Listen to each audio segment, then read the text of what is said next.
Hi, welcome everybody. Welcome to the channel. Welcome to the show, Crossdeck. I do this mostly every Sunday morning. A lot of times this summer I've been out, so I've missed a few. Missed the show last week because we took in a Metallica concert. It was awesome. I highly suggest you all go see Metallica if you have a chance. They put on a great show. We also saw Mammoth and Pantera as the two lead-in bands to Metallica, and they were great as well. But I got to say, I liked Mammoth better than I did Pantera. And you all know that I don't know if you know or not, but Eddie Van Halen's son Wolfie plays lead singer for Mammoth, and he actually really does really well, and kind of a chip off Dad's block. Not as good as Dad, but he's good. And so Dad raised him right. So that was fun. I do have some pictures from that experience, just a few. I'm not going to show them all. So this is us out in front of the U.S. Bank Stadium, which is home for you football fans to the Minnesota Vikings. It's a beautiful stadium. So we were out there queued in line waiting to get in.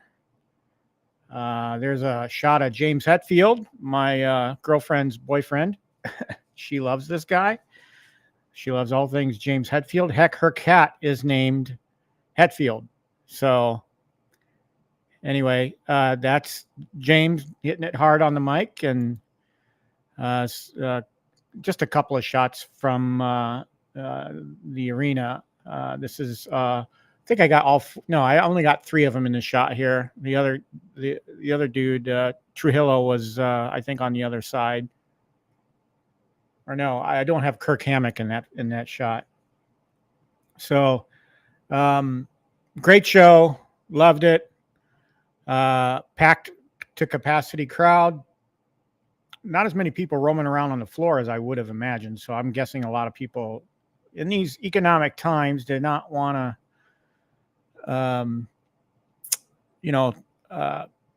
pay the hefty price for getting down there on the floor. But the seats were filled, except for a few sections that they did not sell. I'm guessing because the view wasn't that great.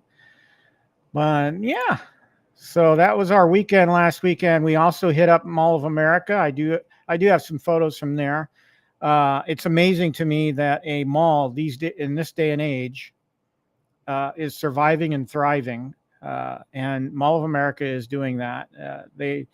There's 3 floors of shopping, and there's a 4th floor of entertainment, and it kind of reminds me design-wise to those of you in the area, if you've ever been to Gurney Mills, it kind of looks very similar in design. Although the Mall of America actually has 3 floors, whereas Gurney Mills has only 1. So lots of shopping to be had there. I had my first Wahlburger at Mall of America. We didn't ride any of the rides that were in the center part of the mall, but we did watch folks have some fun and watch the roller coasters, and there's a water log ride there too as well. But we spent 2 days there. And so the first time was when the mall was open, and then the day we were leaving, we went out for breakfast, and then we actually became mall walkers. Excuse me.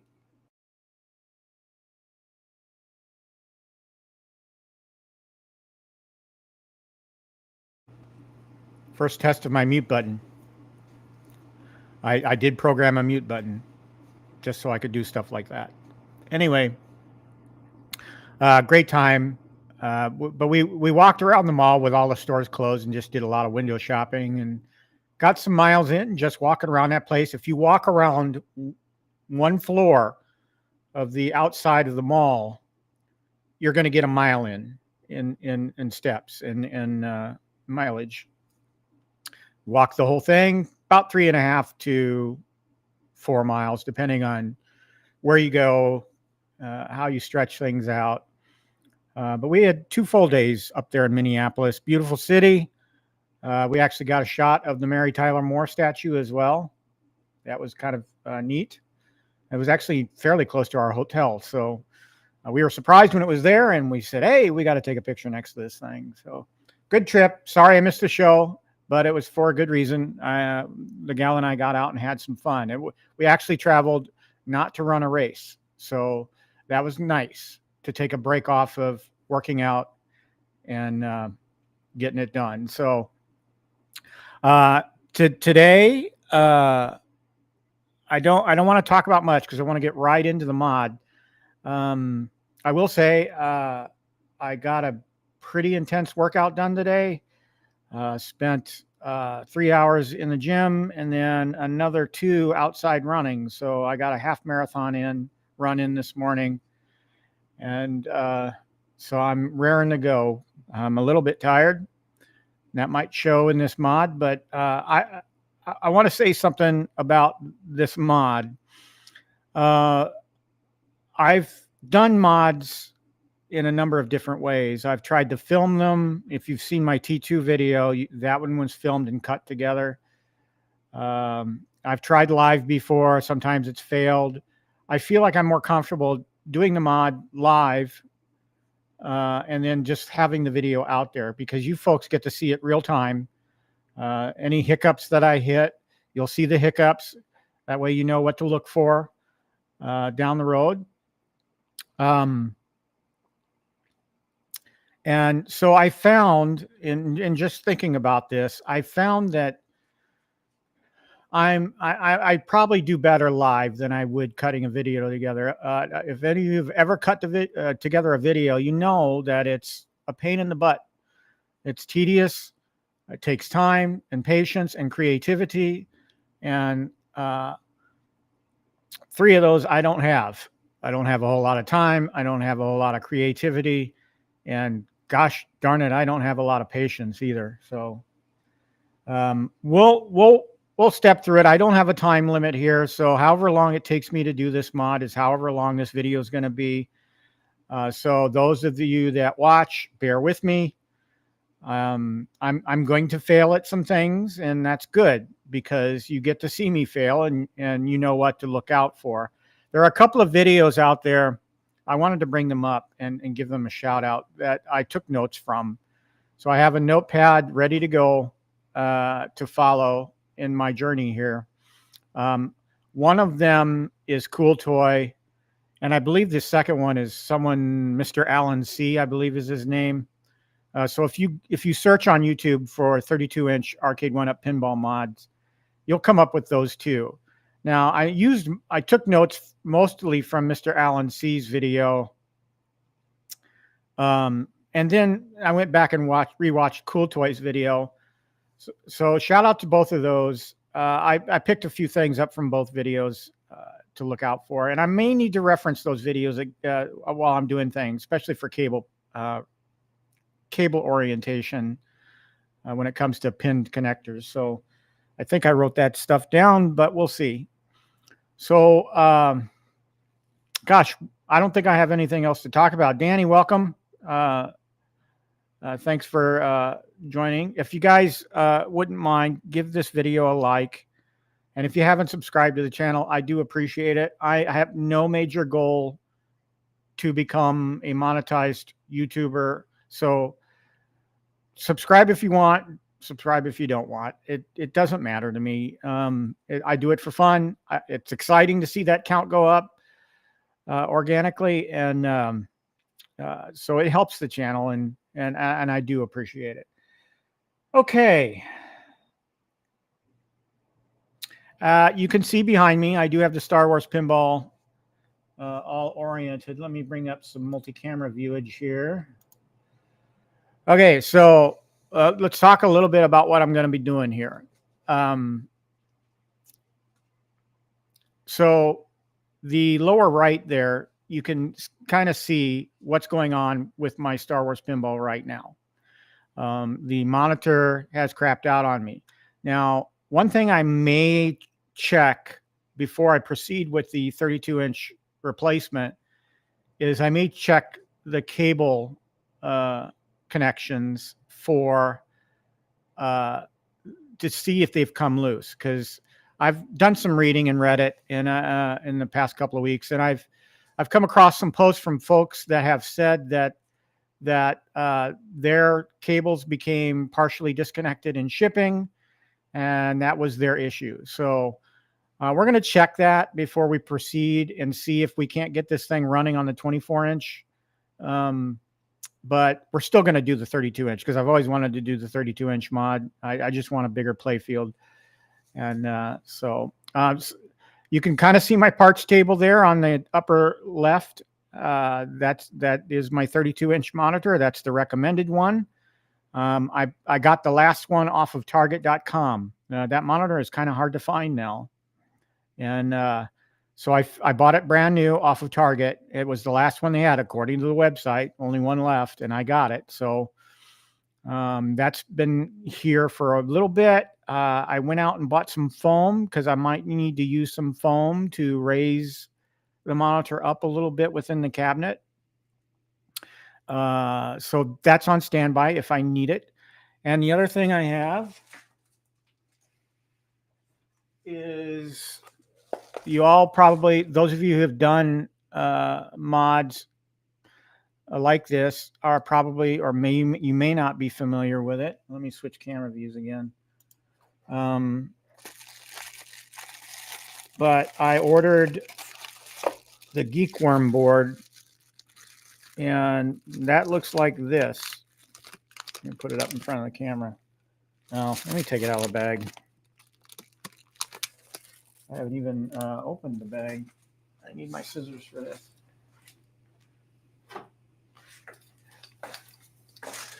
All right. So there's a couple of versions of the Geekworm board. I may or may not have misread some things.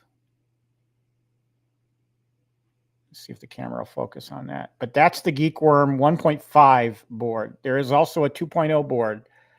And what this board does is it allows you to convert LVDS to HDMI. What it means is it allows you to use a regular TV as your monitor from an Arcade1Up input. So the cable coming from the Arcade1Up PCB for video will plug into this board, and then you'll plug your HDMI from the monitor or the TV into the HDMI port. So that's the idea. The one thing I'm not sure, and we may fail today, so that's good. If I do, then we'll know about it, and I'll update the description of the video, and then we'll attack it once I get a 2.0 board in. I should have ordered both and just had it on standby just in case. But long story short, as Cornercade likes to say, long and short, this thing took a couple of weeks to get here from China. So it ships from China. So anyway, those are the parts. I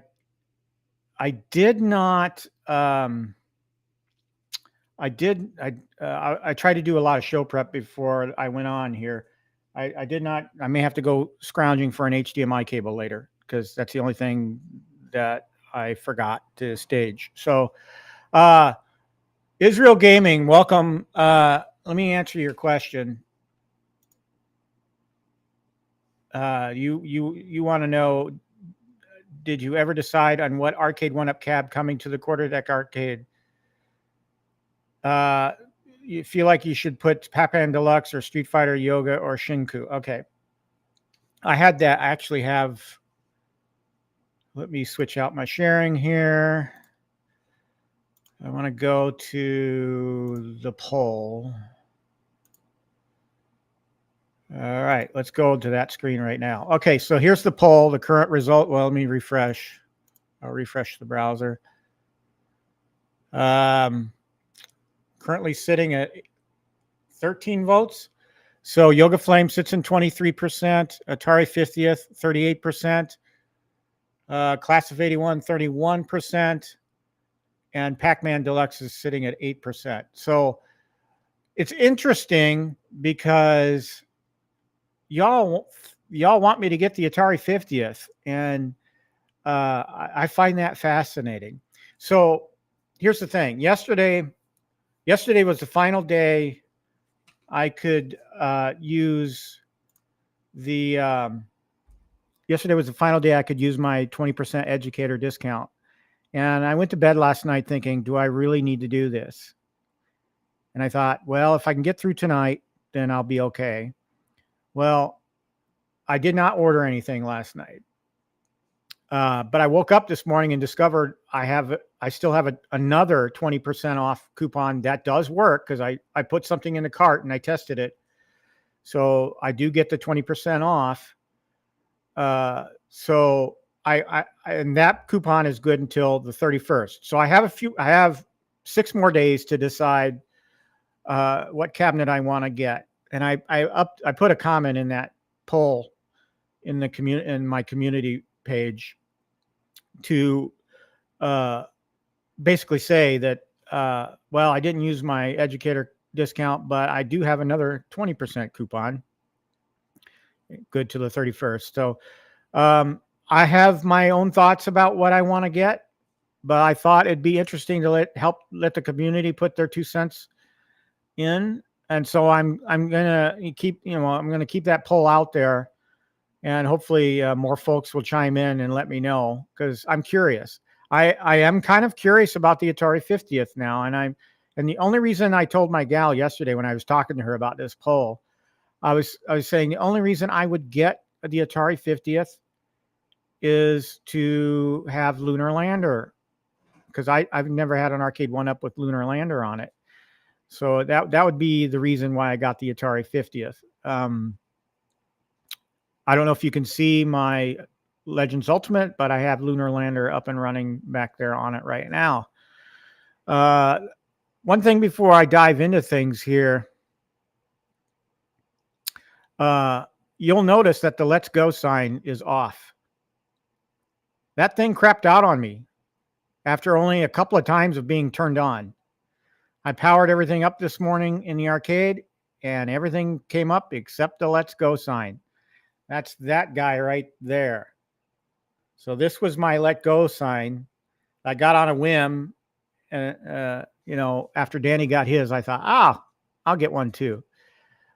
Well, for some reason, it's not working anymore, and I changed USB power sources. I tried the power switch a few times. Just couldn't get it to power on. I don't know if I have a short somewhere or what, but $16. I'm not going to cry over it. Should I take it back to Hobby Lobby? Yeah, I probably should. We'll see what I decide. We were going to go to Hobby Lobby last night, but we didn't. We were tired, and my gal had to get to bed because she has to get up at a ridiculous hour to work, and I have to get up at a ridiculous hour to work out. So let's see. Atari 50th looks beautiful with the gold T-molding, so stunning. Okay, here's the thing about me, and you might be right. I may love it if I got it and put it in my arcade. The thing is I acquire these things for nostalgic reasons. So the look and feel of that cabinet doesn't evoke any kind of nostalgia for me. So if you look at that poll list, I'll put it back up here. If you look at that poll list, I should have ordered this on what I was looking at. But if you look at this list, it's all random. And the one I'm leaning towards, it's not in any particular place here. But the Atari 50th, if I were to organize these by desire, would probably be at the bottom. So we'll see. I only included Yoga Flame and Pac-Mania because they are opportunities to score a cabinet at a fairly cheap price with a 20% off coupon. It would be nice to have the Pac-Mania, but I know going in that I need to replace that monitor. So that's another additional $80 to $100 to get the TN monitor to replace what's in there. And Yoga Flame I've actually had before. I sold it. I liked it. but it's not high on my desire list. So it's just an option. And of course, we're limited in options with Target on what we can buy. So, and there are a couple of $5.99 options out there, like NFL Blitz. I would love to have back in the arcade. I'm not paying $5.99 for NFL Blitz. I could probably drive down to what's the name of that store that's got them for $2.99 now. There's oh, you guys can refresh my memory. What's the name of that store that's been selling Arcade1Ups for cheap? But I could probably drive down to Illinois and score an NFL Blitz for $2.99, which I may do. May take a trip down there because there's like 3 of them in the Illinois area just to see if I can catch one for that price. Let's see. Gamer Fridge, welcome. Good to see you. Watching from work. Don't get in trouble. I watched Danny's stream the other day from work too. So let's see.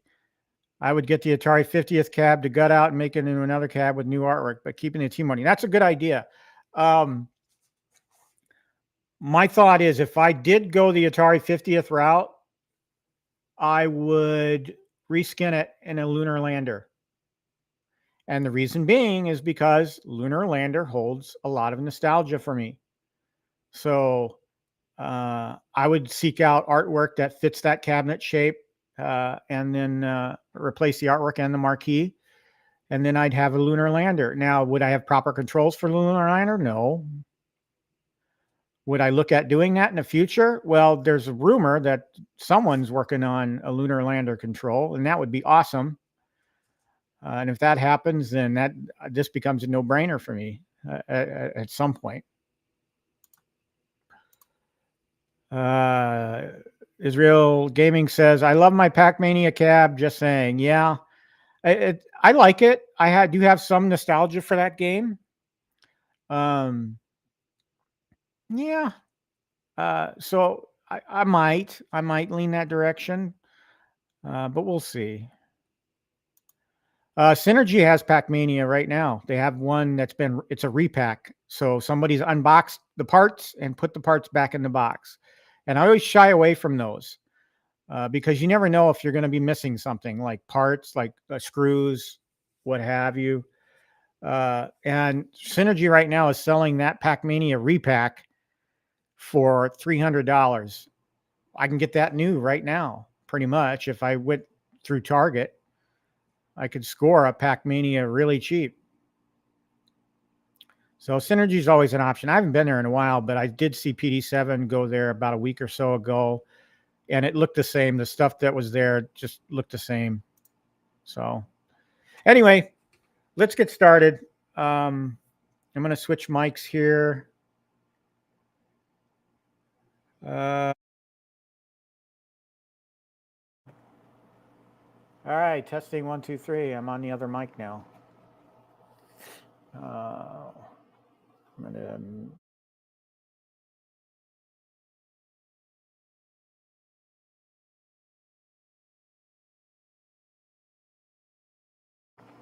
Okay. All right, so I'm gonna turn on the house lights. I'm going to turn on some additional lighting.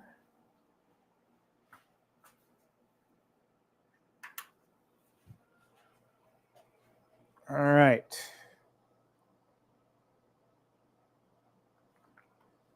Yeah, if I can get Pac-Mania for cheap, I will. So let's switch camera views here.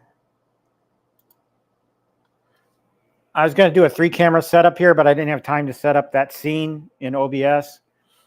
I didn't want the lower left corner picture, but I guess it's okay. You guys can see me work from the back if you need to. I'm going to move my cell phone camera around a little bit as I work so you guys get different views of things going on. So let's get started. So the Star Wars Pinball,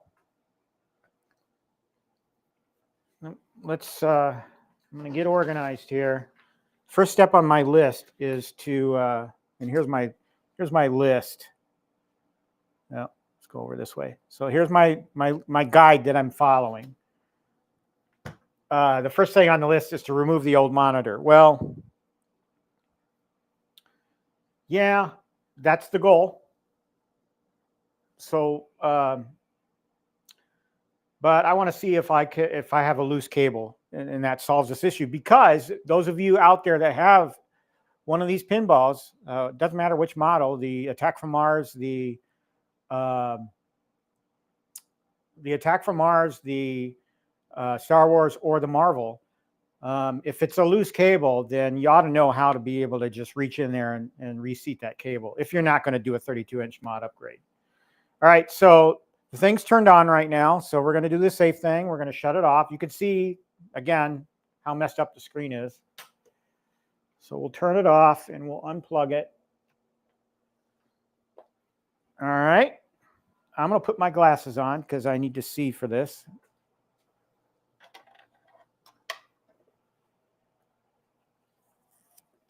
All right. And again, I'm taking my time with this. I'd have no end time goal other than, you know, I just want to finish. So if this takes me 3 hours, if it takes me 4 hours, we'll see. I don't anticipate it taking me that long, but. So the first thing we're doing is we're taking off the chrome plates on all sides of the cabinet. I'm just going to set them aside. You see how I'm, yeah, okay, I'm fine.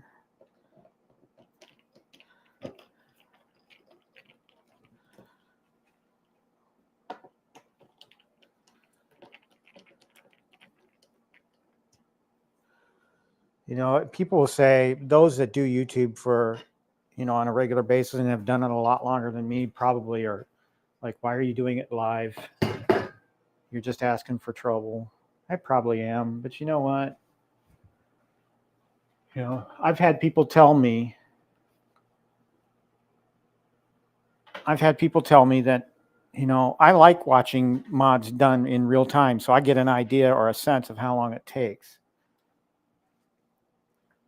Y'all can see, or you may have noticed, that I've worn my Star Wars shirt in honor of this day today. All right. I'm trying to do this so that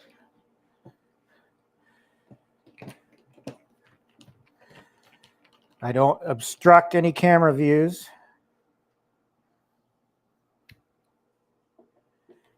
One thing I noticed now that this is under bright light right now is I need to clean it up a little bit. And no doubt I could probably do a good dusting of all of my arcades. Okay. All right, so now we have the chrome things removed. Okay, one of the parts of this mod is this piece right here. It's going to come out, and it's actually going to be reused. It's going to go up here to help support the new monitor. So we're going to just take this piece out, which is just, it's loose. It just fits in there. So you pick it up and you set it aside. I've never had this cabinet apart, so I'm kind of learning as I'm going here. Oh, I'm getting ringing in my ear right now. Any of you out there, fellow tinnitus sufferers? Oh, I just realized something. I need glass. Holy crap. I need to, I did not order glass for this. So right off the bat, something wrong. Okay? Because that 32-inch monitor is going to extend down here. Okay? So this piece of glass that's provided by Arcade1Up is not going to cover the entire cabinet. That's an issue. So I'm going to need to order new glass. Got it. That's not going to stop us today. I'm still going to proceed. And I'm going to take this existing piece of glass out and set it aside.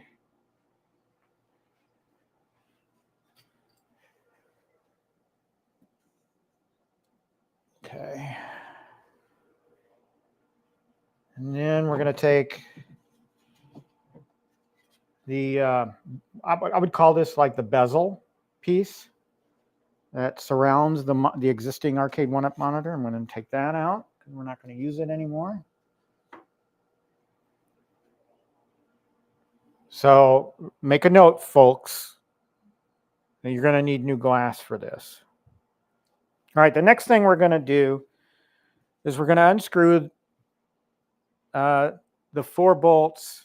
There's 2 on either side, so we can lift the monitor out.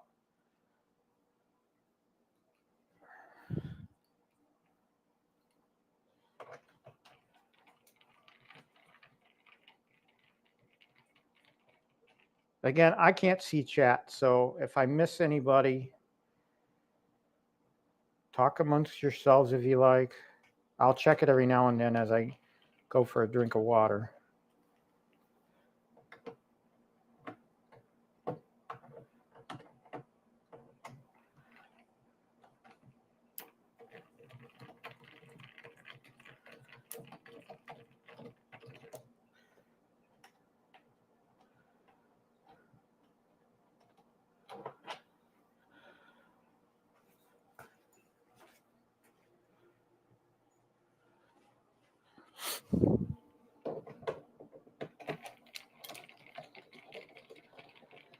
Yeah, I did not think about the glass. Oh my goodness. Yeah, I know a bunch of people replace it, but then it did not occur to me that the glass was going to be shorter after this mod. So not a problem. We'll get that. I know a glass place near me in Menominee Falls, and I'll get a piece of glass ordered from them this week. And I'll either put it in right away and then just post a community update, or maybe even a short. We'll see. Okay, so we should now be able to raise the monitor. There we go. Now, I don't know if you can see, but there's these braces that hold the monitor up. So I'm just looking at my cable connections right now. Let's get a closer look at what's inside here.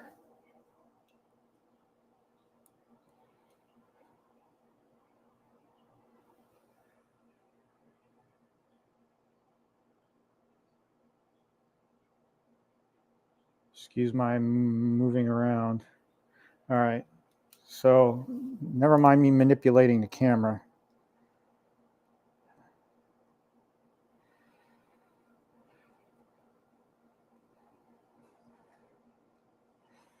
Okay, you still can't see what I see.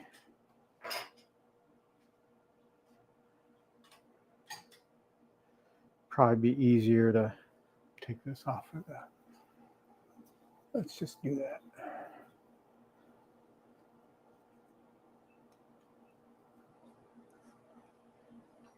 All right, so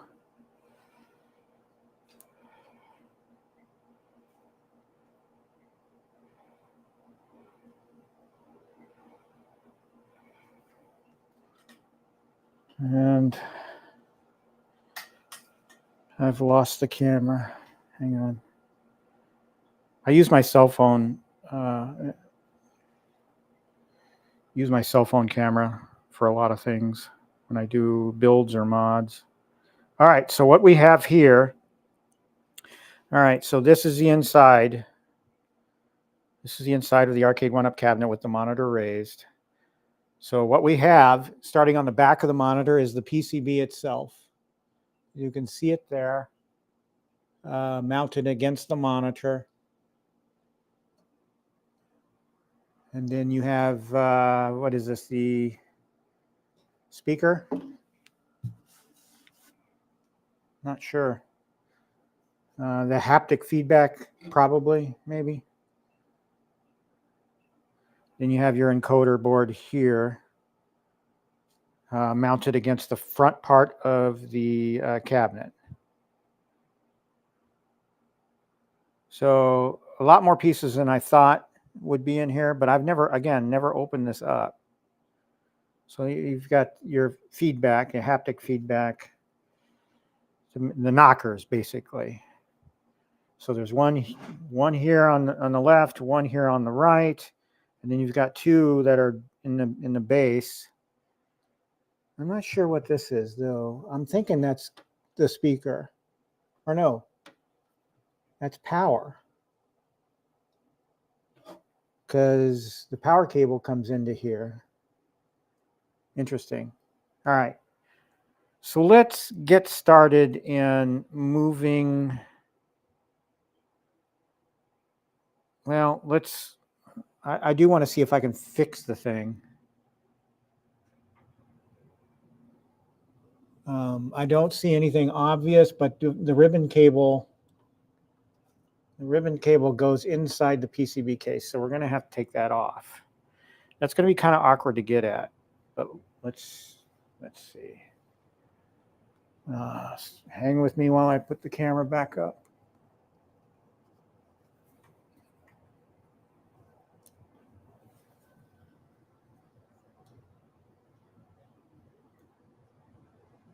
I'm going to lower this a little bit.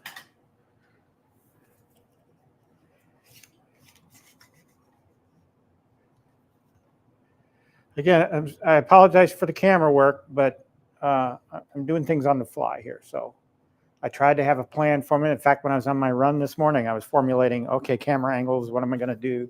That kind of thing. Thank you, Israel. I love that comment. You love watching live builds. From me or the Cornercade, entertaining, and does help some of us see how to build for people who don't know how to do so. Yeah. You can watch all the produced videos you want, but a lot of times you're not going to see step by step everything that the guy had to do to get done what he wanted to get done. So anyway, let's see. I'm going to take the back off of this thing too, so that I can get at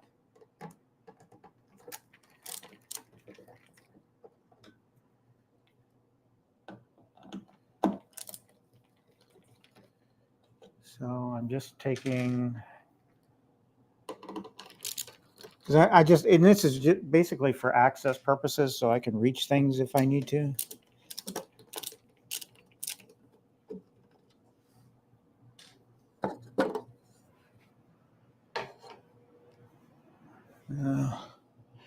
It's not going to be any easier getting at that thing. One of the steps of this mod is to decase the PCB, and I got to do that anyway. I got to disconnect it from.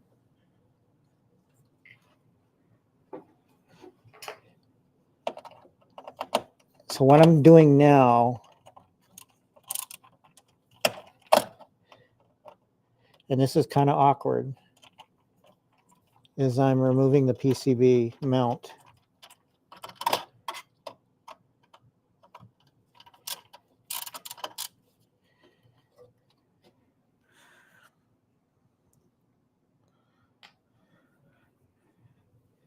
A lot of people decase these anyway for heat reasons.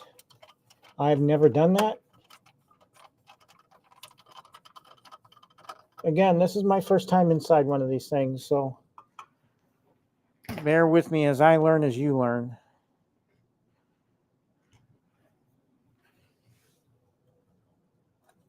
Okay. I got some cableage here.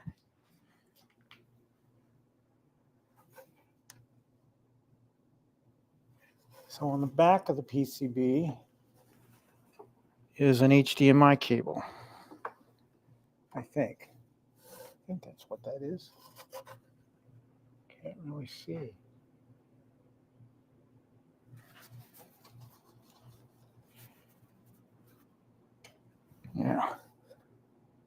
Yeah, that's an HDMI cable.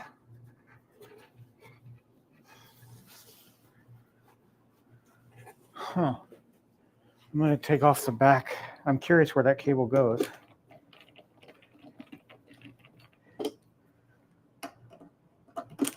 So on that other camera view, opposite camera view, you could probably see me working on the back here. It's not as close as I'd like it to be.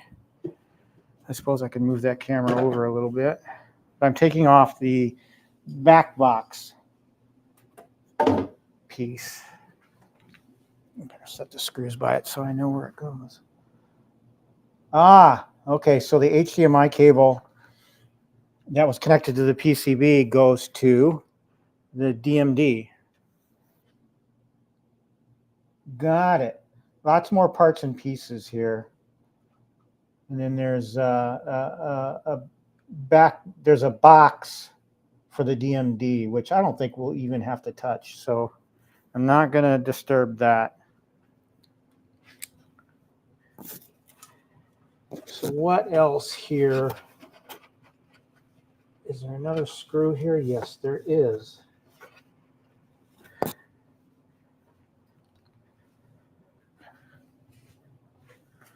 Am I going to be able to get at that screw? Again, very awkward. Now that I twisted it a little bit, I could see it. So what we're doing again is we're removing the PCB from the back of the old monitor. Got to anyway, right?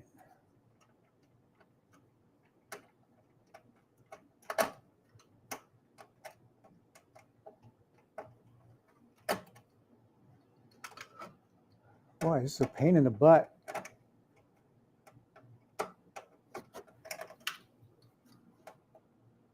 But again, you know, doing it live, you guys can see what a struggle this can be. And whether or not you want to do it as you watch this video, it's completely up to you. Okay, now my PCB is just dangling there.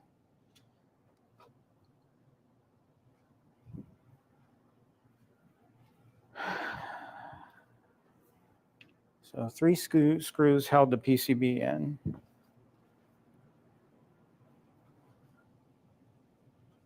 Now let's look at some of the cable. Let's look at this thing. So we have our ribbon cable. And when we have the monitor ribbon cable,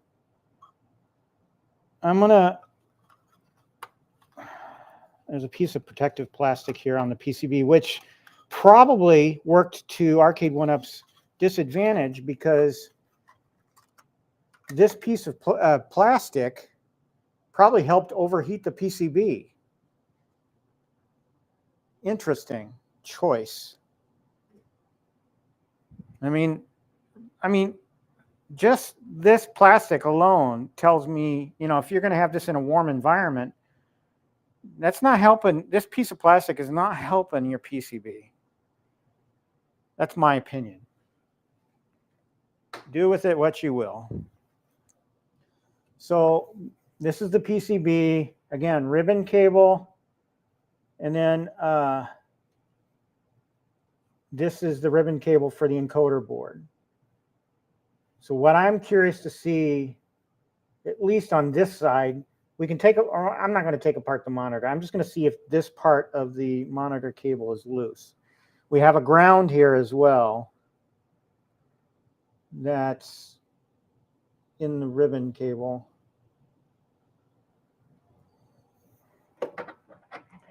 And I'm wondering if I should just repurpose that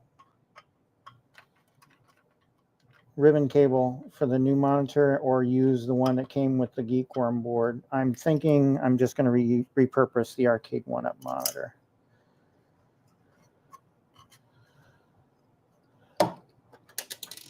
I'm dropping screws everywhere now. Again, mod at your own risk. I'm just here to do it and show you what I did.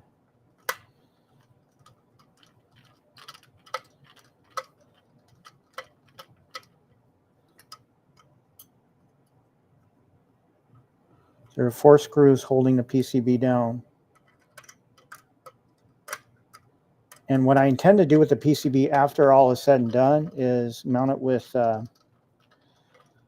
some two-sided tape or something to either the bottom of the cabinet or the side of the cabinet, one of the two, whatever works best, and whatever my cable lengths will allow.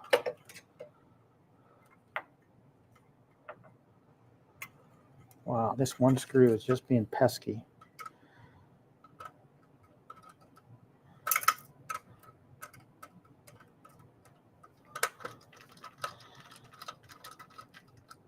Okay, I'm just going to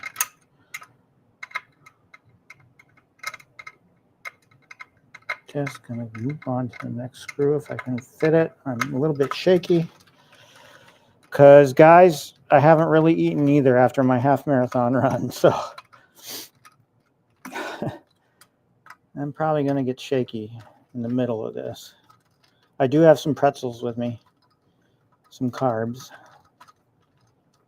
so if I need to, I may mute myself and munch a little bit. All right, gently. Okay, so before we yank this out, we have a cable connector here on the back. I gotta take that out carefully, and hopefully I'm not breaking anything. Oh my goodness.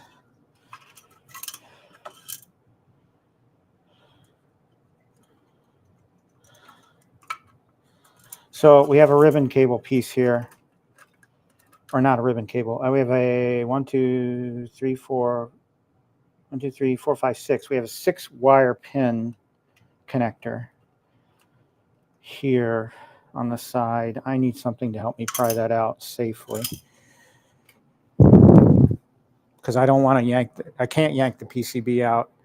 This is why you don't see this on prepared videos, because stuff like this can slow a video down.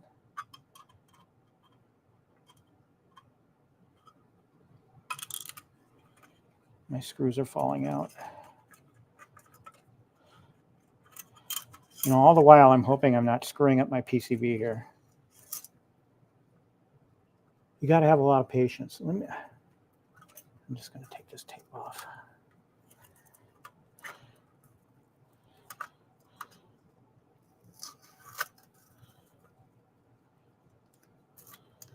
Okay.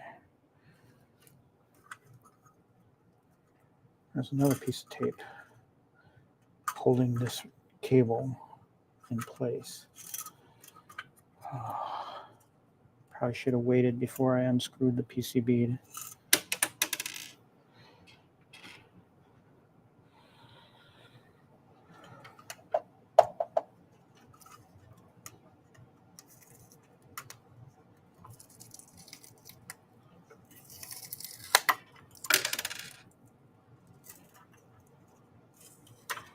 All right, so I've taken the tape that's holding this thing. Now I can work with it.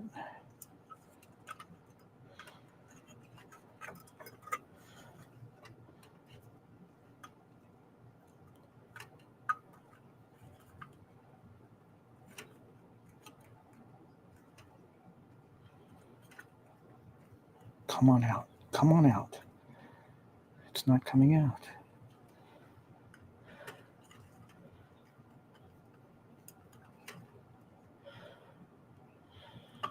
Oh, man, I'm really worried I'm screwing up my PCB.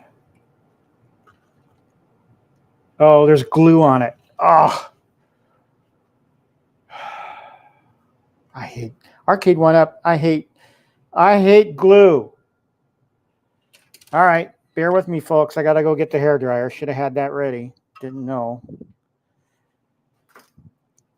Damn it.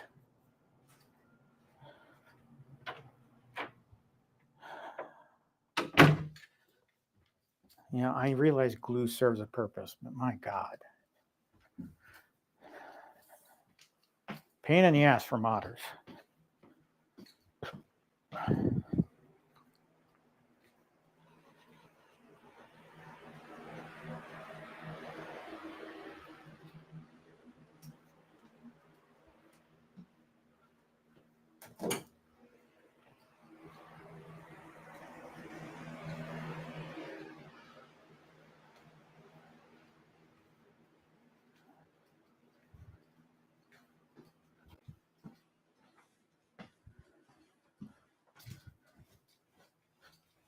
Okay.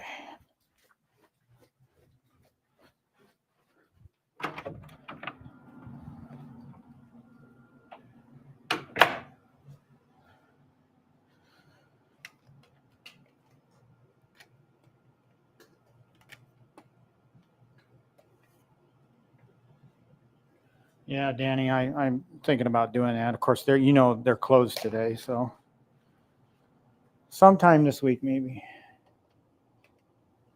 Don't have the original box though. Oh, actually I do.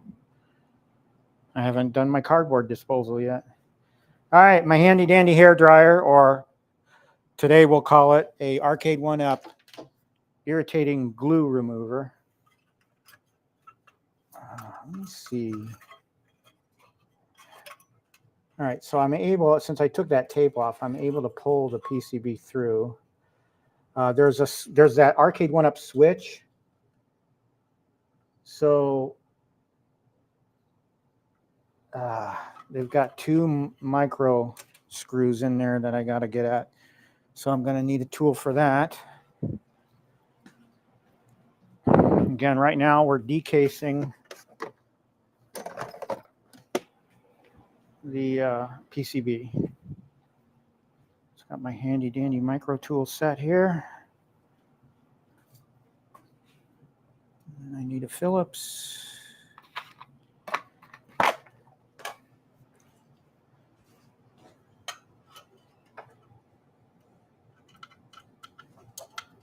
Perfect.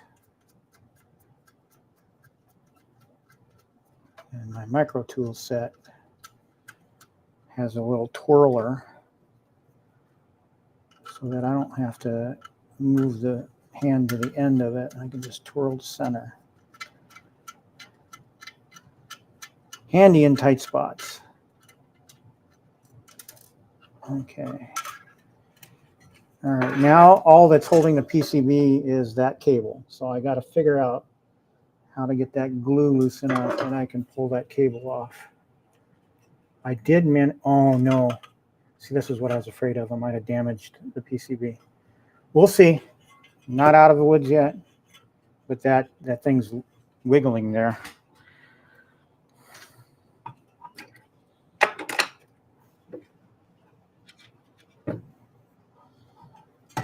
But we're going to be gentle. Oh, it's like got a really huge wiggle there. I hope I haven't damaged it. All right. First things first.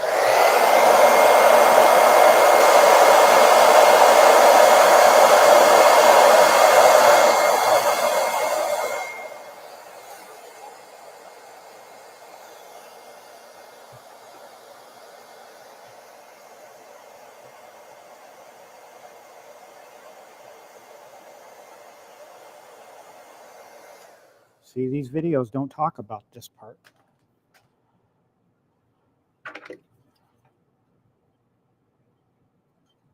See if I can scoop off that glue, scrape it off.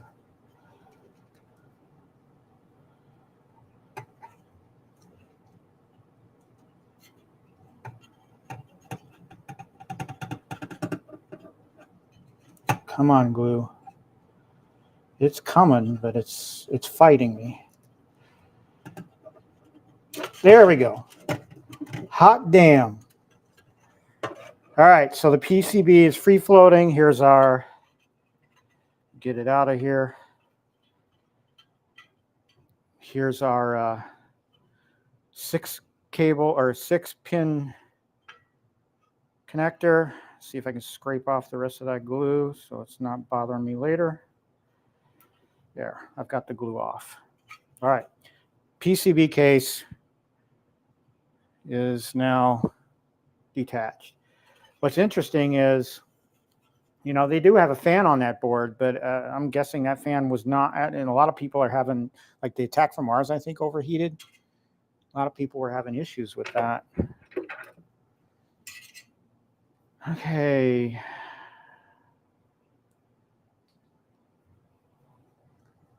All right, now let's look at the PCB. Let's check our ribbon cable. Our ribbon cable looks like it's seated properly.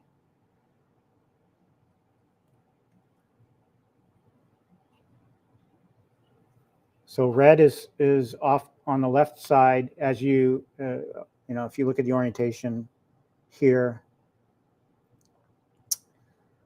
So various parts. This is your ribbon cable going to the encoder. This is something going to the monitor.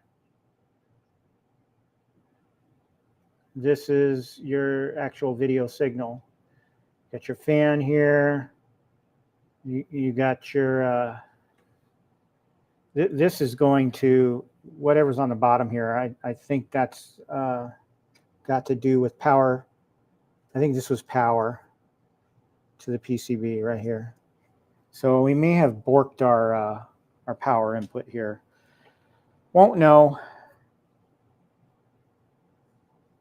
I'm going to take this piece of tape off that's on the monitor. So the cable is not loose.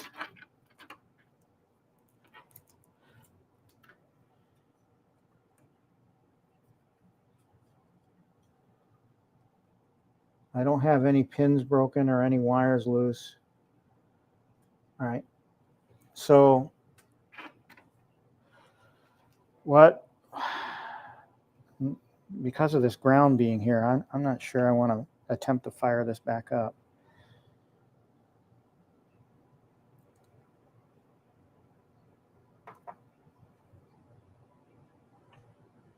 But I am kind of curious because I want to see.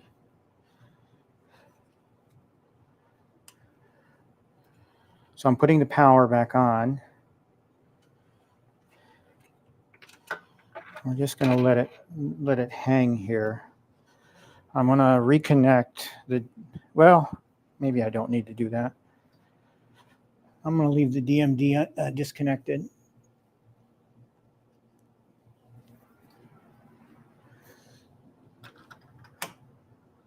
All right, so the PCB is powered on. And the fan is going.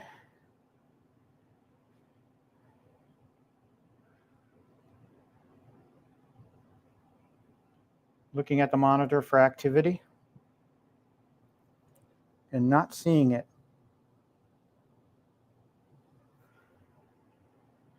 Wonder if it's because I don't have that other cable connected. Well, let's take care of that.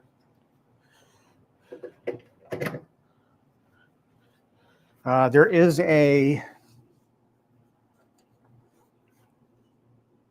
is something holding that HDMI cord in. So I'm going to what I'm doing now is just taking that off to allow me to move this HDMI cable around freely.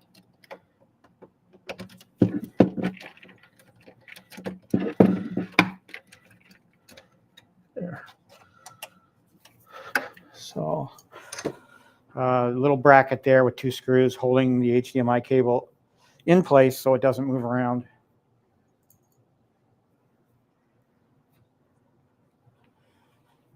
Okay. So let's plug this HDMI cable back in.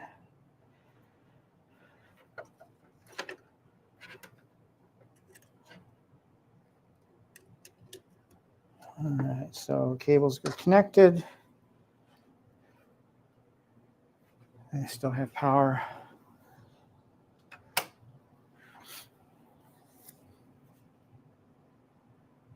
Now I see monitor has power.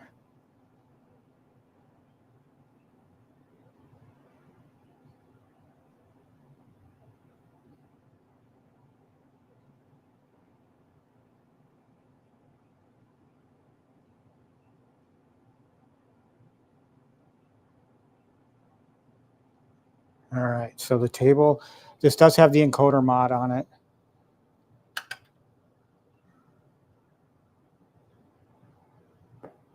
The DMD is working.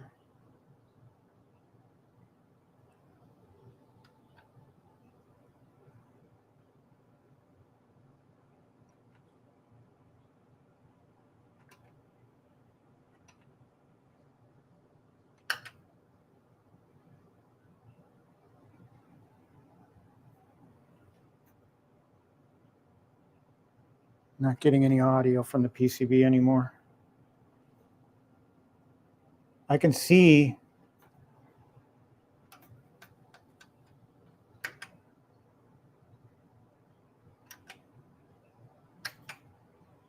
the PCB is doing something. I don't know why I'm not getting audio.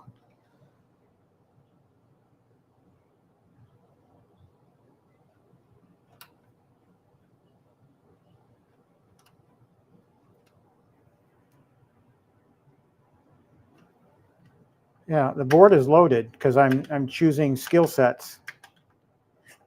Launch the ball. I just don't hear audio anymore. Oh, I was doing the wrong way. Y'all could have told me that. You saw what I was doing. No reward is worth this. So the PCB still works. That's good. We're good to go. Skill shot, fuzzball. Don't call me a fuzzball.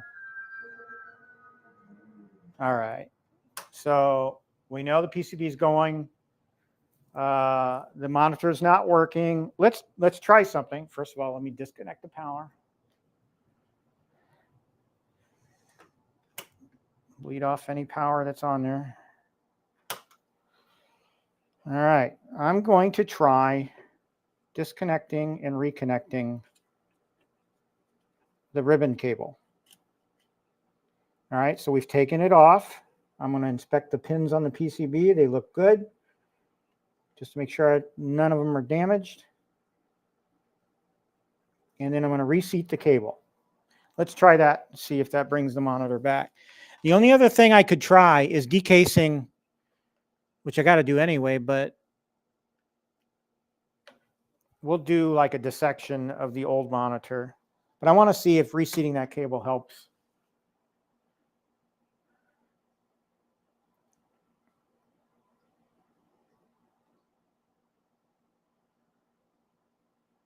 DMD is loading.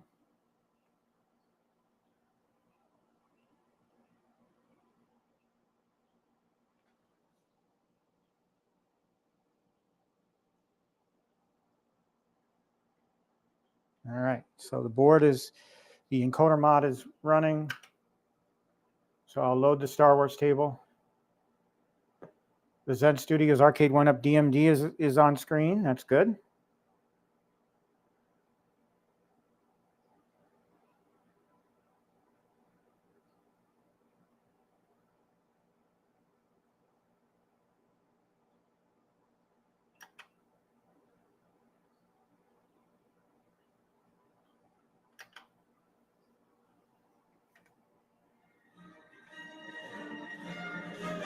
So the reseating the cable did not fix the monitor. Okay, so that's good. So now we're going to proceed with removing the old monitor. Disconnect power. Bleed off any power that's remaining. And now we're just going to unhook the ribbon cable from the monitor. Again, I'm noting that the red cables are on the side closest to the 6-pin cable. So just make a note of that. If I can show it on camera here, let me see. So this is your ribbon connector on the PCB. There's another 6-pin connector going into the monitor. You just want to make sure the red is facing this cable. I hope you can see that. All right. So we're going to disconnect this 6-pin connector here on the PCB as well, because it's, and amazingly, Arcade1Up did not put any glue on that. So now the monitor is free from the PCB. I'm just going to lay that carefully back down on the base. Now we're ready to remove the monitor. Now let's look at how this monitor is mounted. There are 4 screws on the bottom and 4 screws on the top part. On the bottom, there are brackets holding the monitor in place. So there's another 2, 4, 6, 8 screws on the bottom holding the old monitor. So we're going to have to work at getting all of those screws done. I think I'm going to start with the ones on top. Let me set this down so y'all can see. Camera's all out of whack.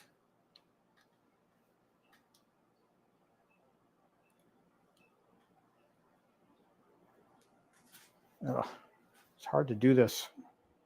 Trying to look at. All right.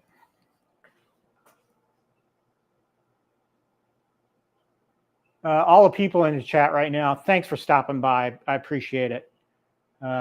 Ted, welcome. Good to see you again, brother. Again, Israel Gaming, thank you. Cornercade, thank you.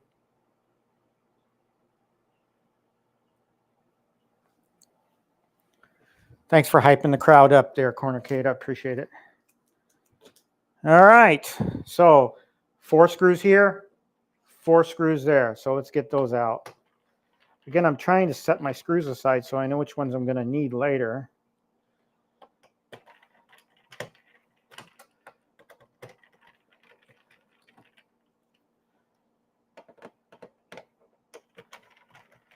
And you all might be wondering, why am I working so hard to save this? Why don't I just be done with it and order a AtGames 4K pinball? I already have an AtGames 4K or AtGames Legends HD pinball.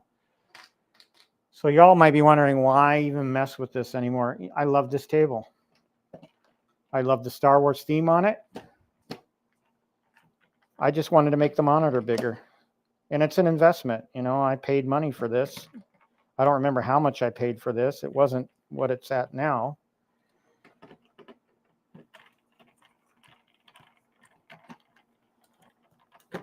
But I want to make it better. I want to make it better for me. And I like tinkering with things, so. This screw is being belligerent. I don't know why.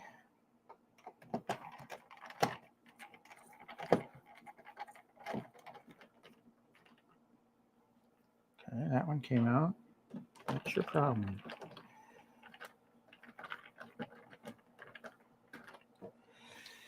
Might need to get the pliers out for that one.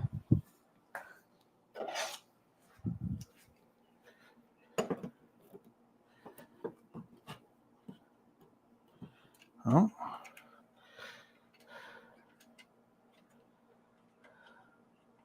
Actually, might not need to remove those brackets underneath because they're not directly connected to the monitor. That screw is just bent. That's why it's not coming out. I'm not going to worry about it because it's the old monitor anyway, right? Why do I care?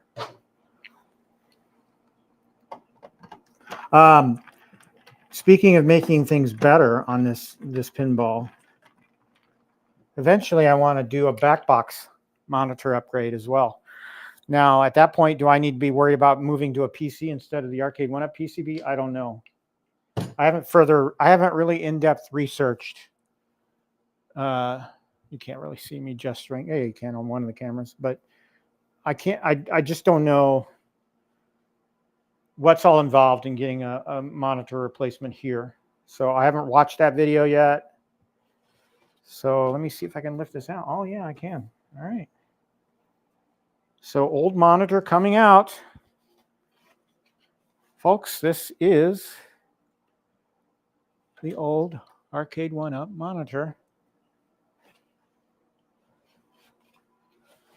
Now, if I want to reuse the Arcade1Up cable, I might want to decase this and get those cables out.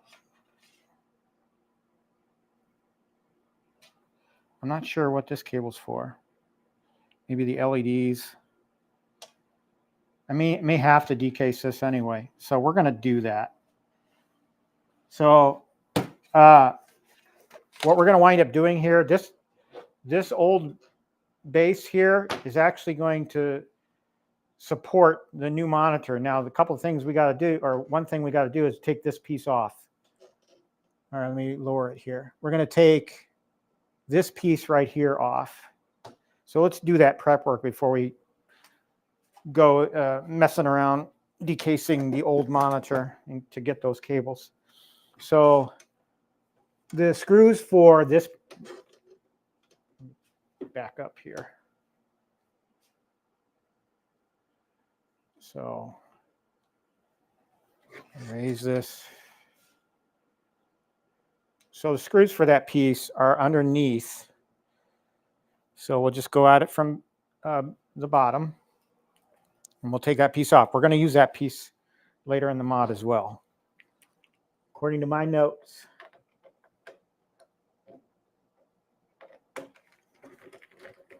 They're taking a lot of Arcade1Up screws out here that are probably not going to get reused.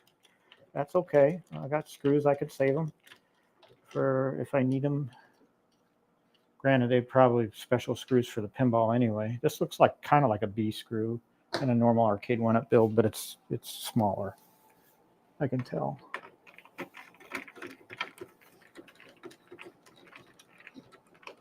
Now there's some dowels too, so we'll have to pull out those dowels. Dude, you're just being...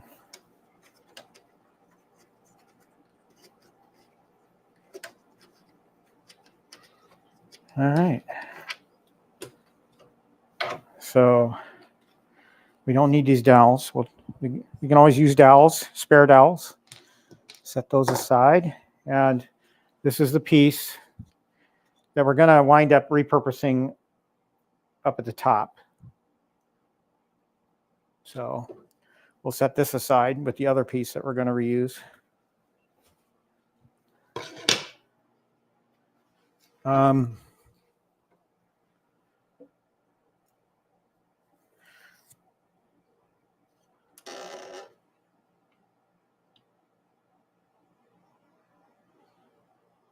All right. So my notes are a little out of whack based on what I'm doing here. And I'm going to take off these F brackets, which you all recognize from holding the monitors in on regular Arcade1Up builds. I'm going to take these off. And I'm going to wind up removing this piece as well in the back. So let me move away here. So this black piece right here has got to come out. And these brackets on either side are holding it in. So I'm just pulling that out. Again, spare parts. I'm acquiring spare parts.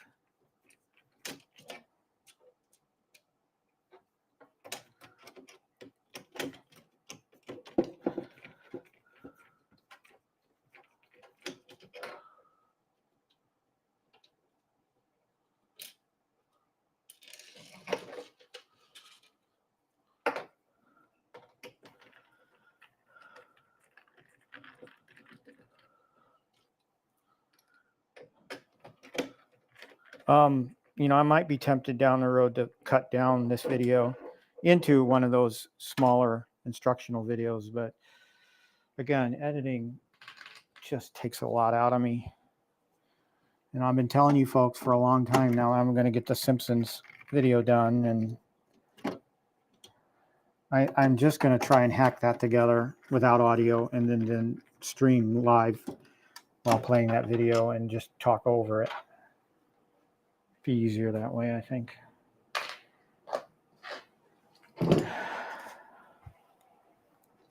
All right, so the brackets are removed, and same deal as in the front. There are two screws holding that piece into place. So I've got to get, I can't see them from that side. And my screwdriver's too big. Time to hit the toolbox. See if I have it. See, now I'm going to need a smaller tool. You folks wouldn't have known that watching one of these regular mod videos. Short instructional videos. Good thing I have good tool collection down here already. So this is what I needed. I needed something short like this. Then I can just reach up in there.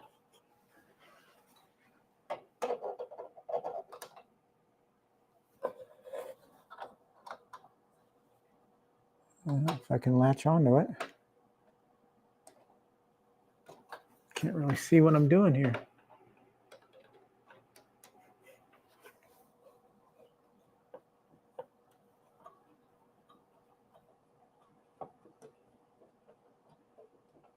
All right, there we go.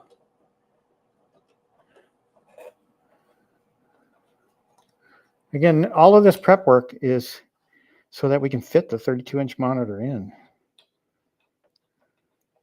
Then it becomes about connecting the new monitor to the PCB through the Geekworm board. And then again, I'll be disappointed if the version of Geekworm board that I have purchased for this doesn't work. And then I have to wind up going to order a 2.0 board.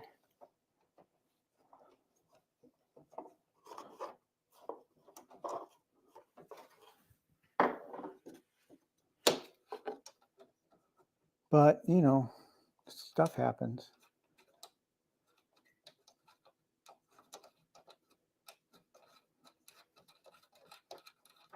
Okay. So this back plate here. So you got a little chrome piece on top here. We're pulling that out. Got some dowels.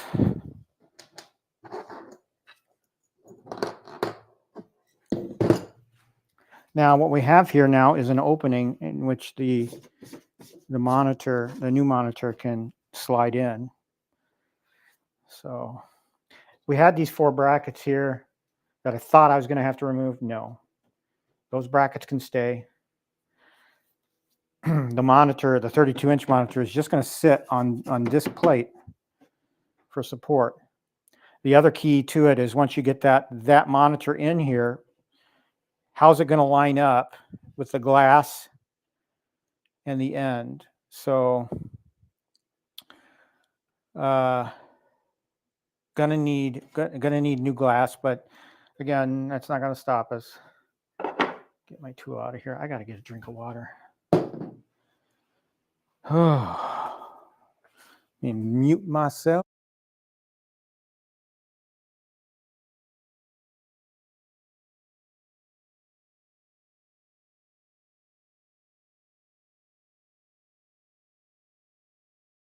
Oh, that hits the spot. All right. So prep work done on the cabinet itself. I'll show you here. One of the things I was waiting to come, and it came the day before yesterday. Off of Amazon, I bought some foam pieces. I'm going to leave it in the bag for now, but there's 2 huge foam pieces, cost me $10. And they're about 1 inch in width. But I can cut them down into whatever size I need to help support the monitor so that the incline is correct. And I got this from Cool Toys video, this tip, because if you look at his video, he's got some pieces of foam like on either side of the bracket here, and then 2 up top here to help support the glass when you eventually put in. And it's not really noticeable after the final install because the 2 on each side are going to be obscured by the monitor. And the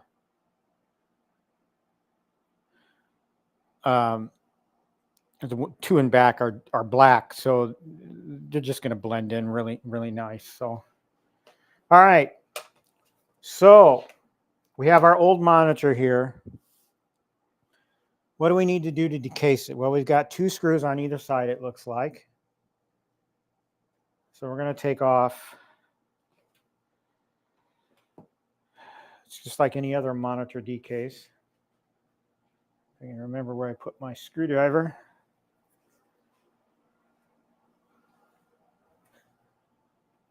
I'm losing tools. Oh, there it is. It's on the floor over here.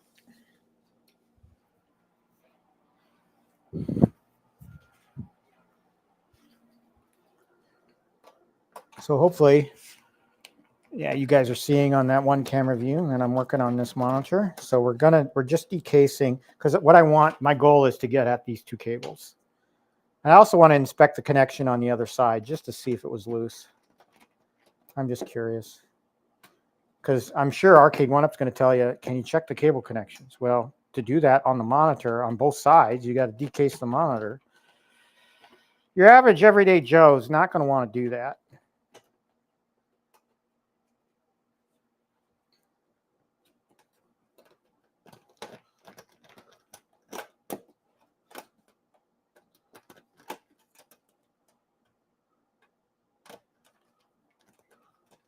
Got a fly floating around in here.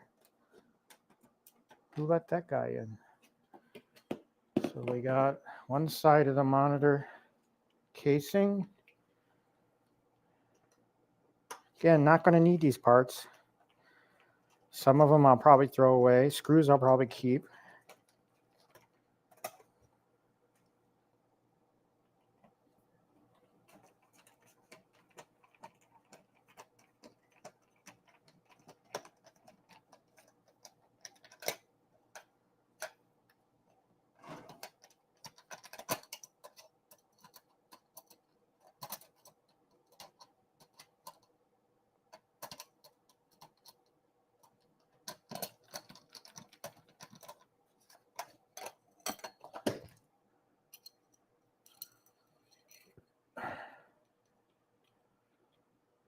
I don't know what's wrong with this screw that's... Oh, it is warped. That screw's bad.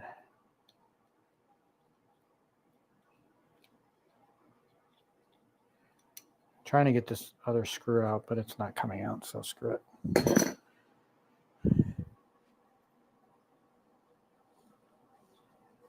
So monitor screws, I'll set those over here with the brackets, so I know.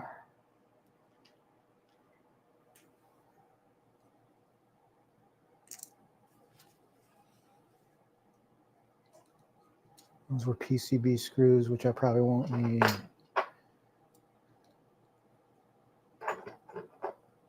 Not sure what these screws were from.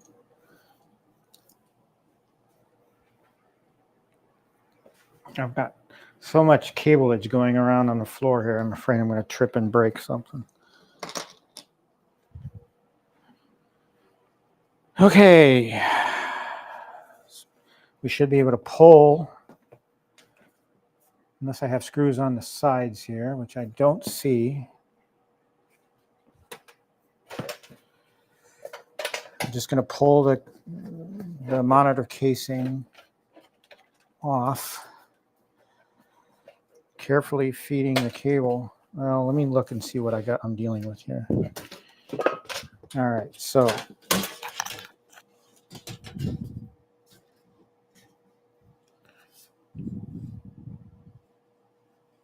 it's interesting. There's this ribbon cable goes to a board that's on. I don't know if I'm going to need this 6-pin cable.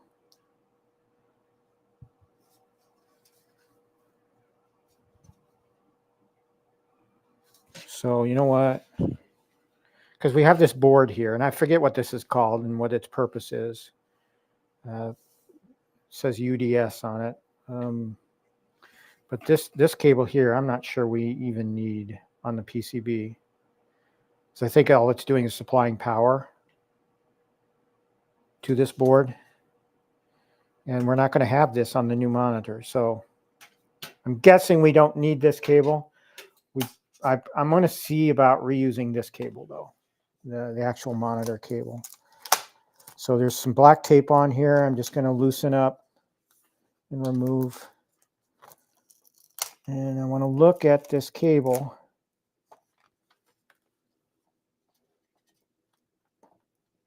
And it does look like it was a little loose.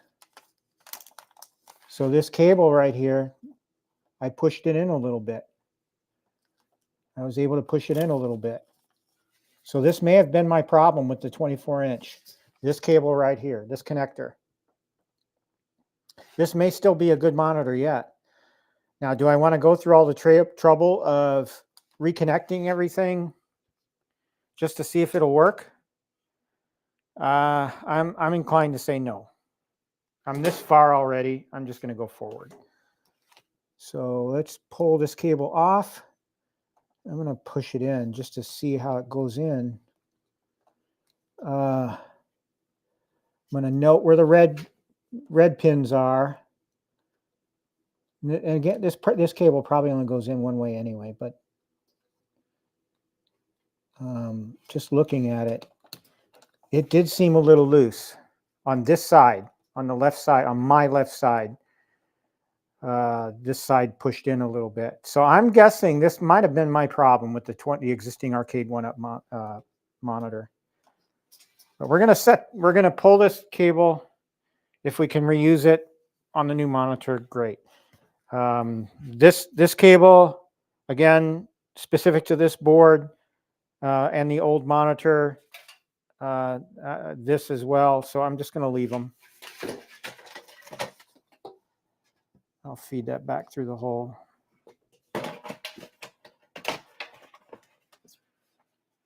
Do I want to put these screws back in? Maybe. I'm not going to put the brackets back on, though.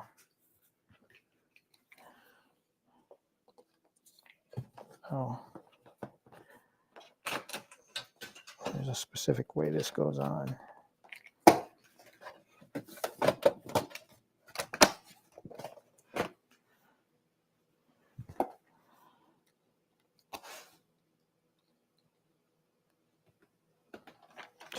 So we're just prepping this for storage. Really, that's all I'm doing. Just putting the case back on and snugly with this original screws.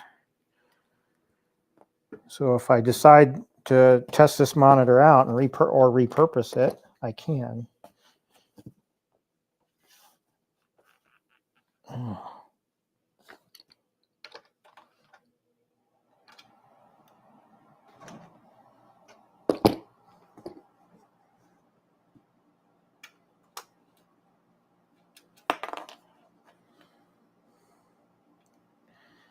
I didn't want to do any prep for this, like decase the new monitor, because I wanted you guys to be able to see it.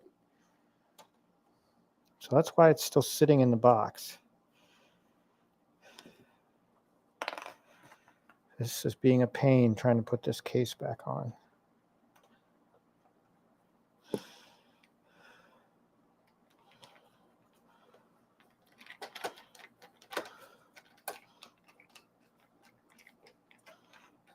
All right.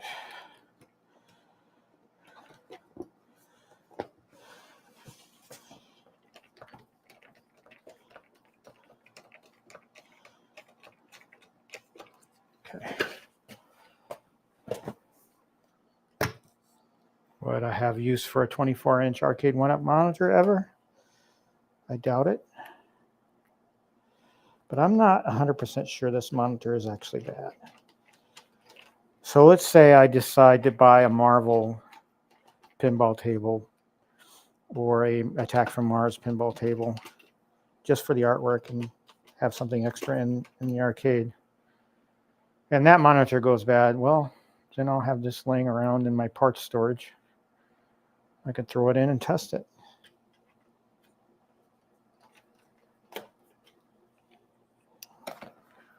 Again, being picky.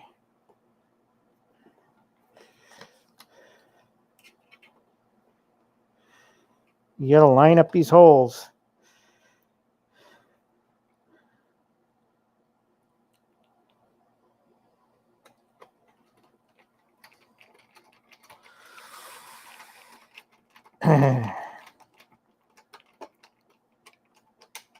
All right, so Monitor housing done. I can set this over with other parts that I'm not going to use. I'll just lean it up right there.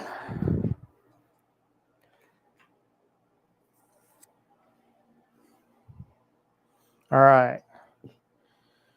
These screws I'm going to need. These are for the chrome, so I'm just going to set them by the chrome so I kind of know.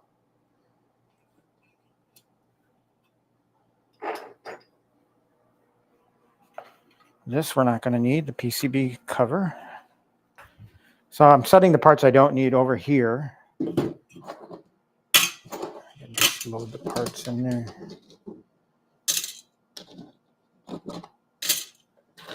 All the extra parts I'm just putting into the PCB.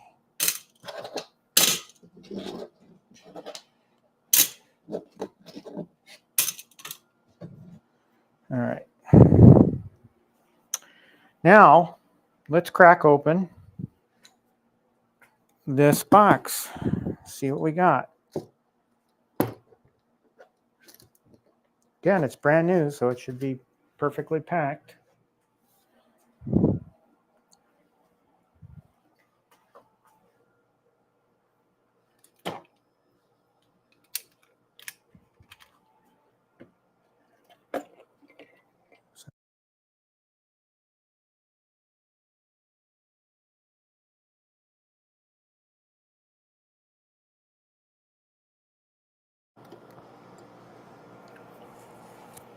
Okay.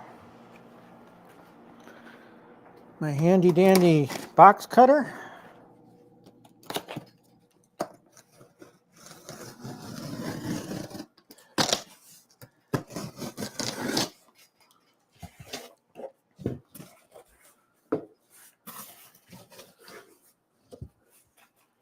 Stuff we're not going to use.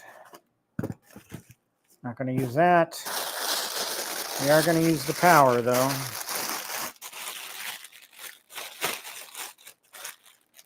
Oh, it comes with an HDMI cable. Cool. I don't have to go hunting for one later.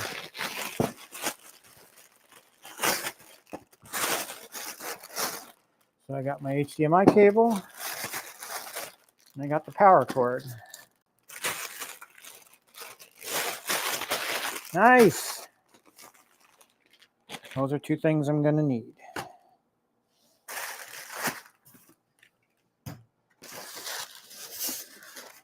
Take this out. Set it someplace outside of view. I'm going to have to do some major cleanup after this. And now we have the actual monitor.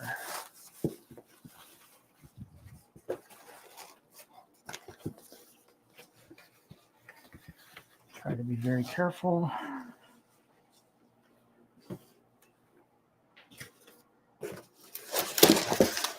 Nothing else under there I need.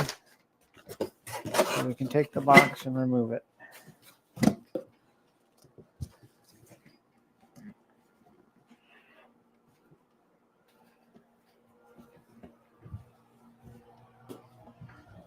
All right.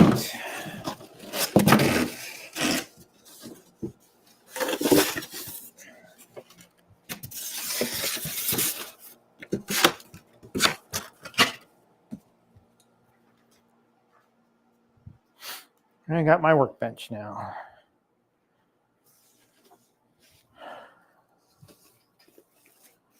So let's take this baby out.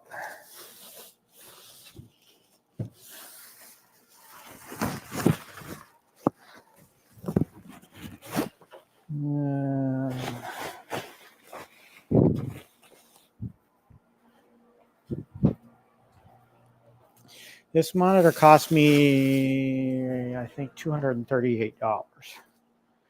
Brand new. No, it didn't. No, it was less than 200. I want to say it was right around 180. I'd have to look it up. Let's see if we've got any screws here that I need to deal with. There's the power button. So that's power. Any other controls on here I need to be aware of? No. So there's an HDMI in.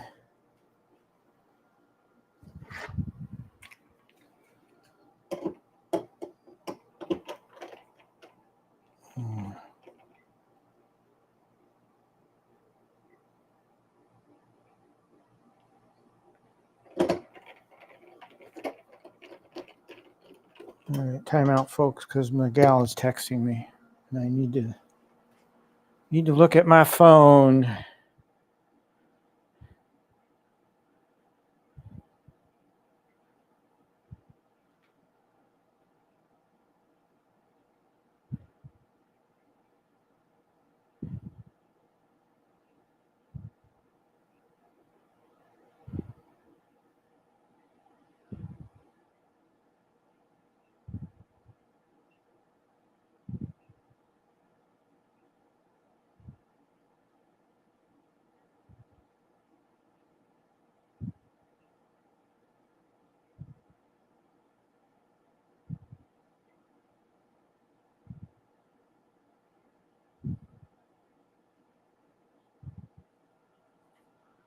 Okay.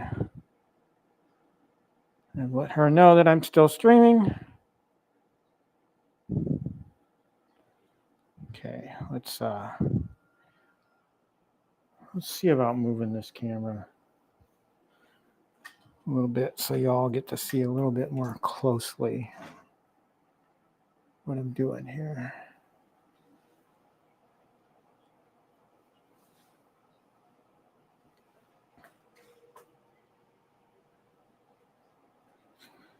Okay, so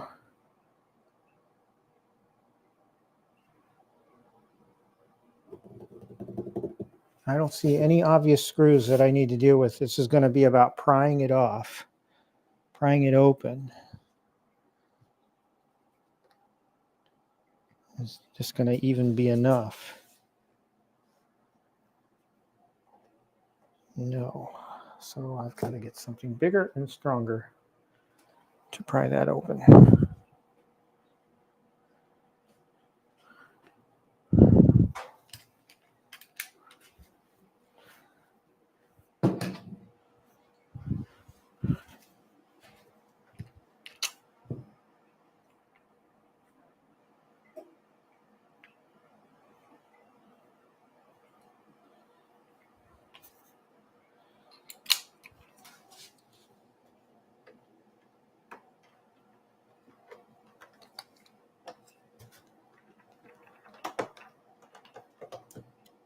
Again, I don't care about this plastic, so what, you know.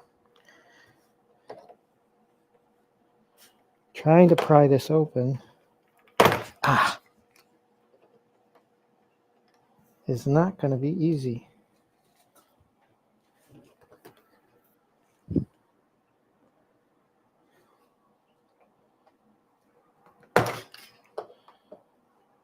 Got to be a way in here.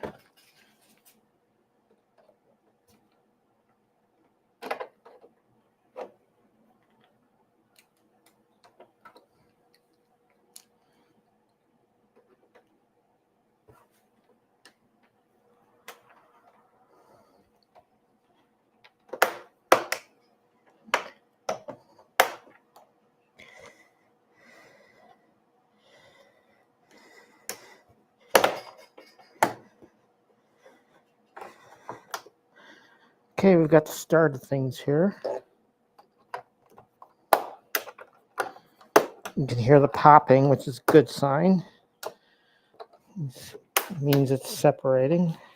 I just gotta be careful. There we go.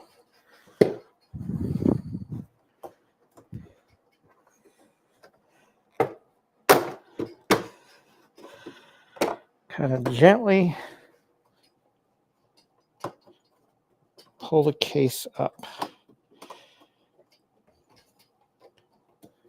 Don't want to damage the monitor. That's for sure. All right, back case is off.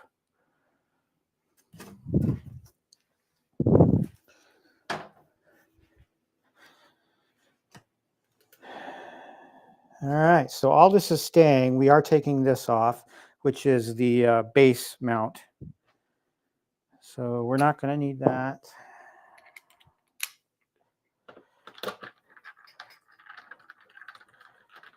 In the video that I saw, I believe Mr. Allen sees, I think, his video.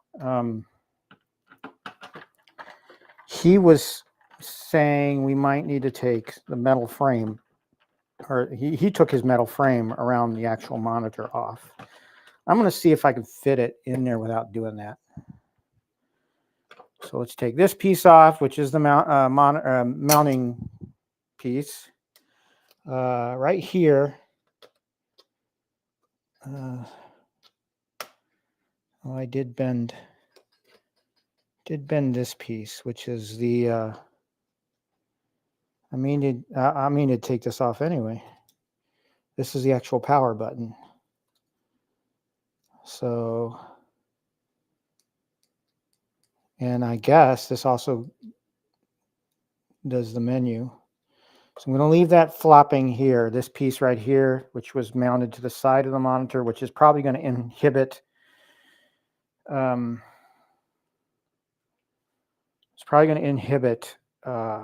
laying it flat in the Arcade1Up cabinet. So now I need to take the front plastic piece off carefully.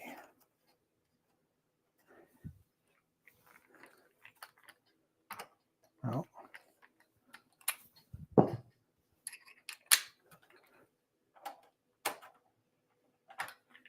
This should pop off too. There we go.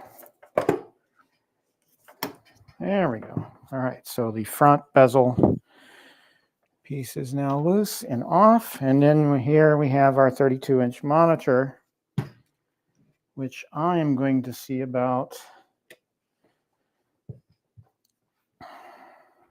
fitting in there as is. One thing I wanted to do, which neither the gentleman that I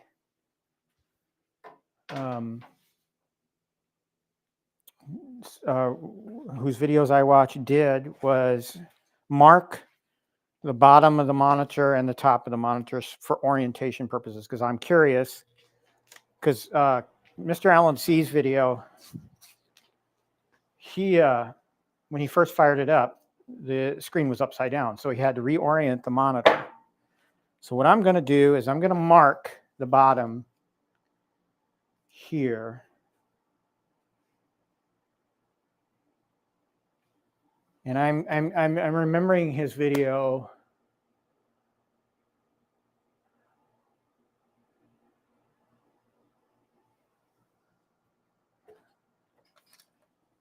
Just checking the orientation.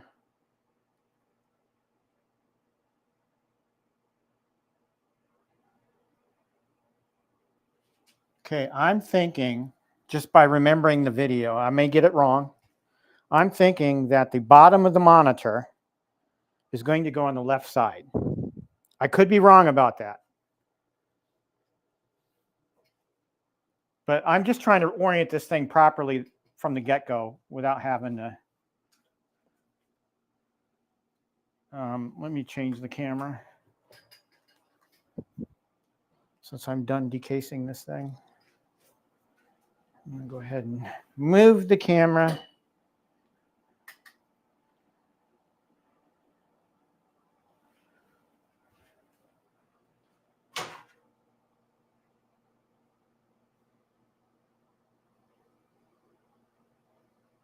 Oh, Israel, you're talking about, yeah, I work for the Indianapolis Star, the newspaper down there. I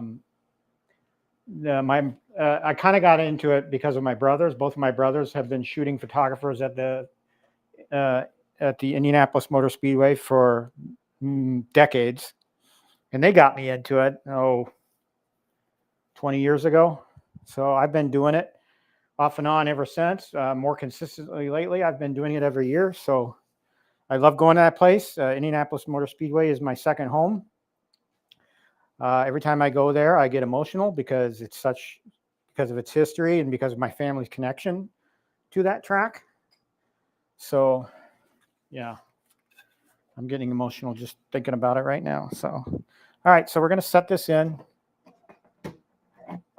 Again, I left this piece on. I want to see if I can do it. So, as you can see, it's not an easy fit from the get-go. So, what I'm going to do is loosen, and this is in their video, is loosen the sides of the cabinet. For reference purposes, this bolt and then a bolt in the back, I'm going to loosen those bolts to give the cabinet some breathing room. I'll turn this way.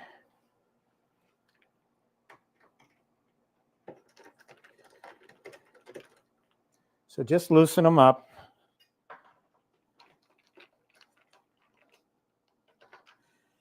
I might need to do the bottom ones. I'm going to try and do it, just doing the top. I don't want to take them all the way out. I just want to loosen.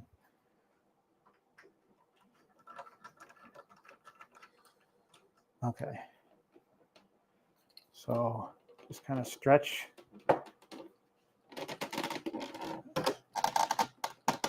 things out a little bit.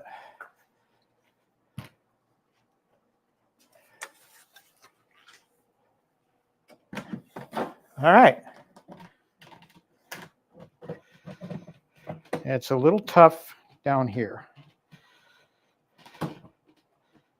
Oh, but I did it. Okay. So I'm just initially looking at the how it fits in here. There's a lot of room. There's a lot of room between the top of the monitor and where the glass is eventually going to go. So I need to raise this up a little bit, I think, because the glass is going to sit here and it's going to sit here in the back.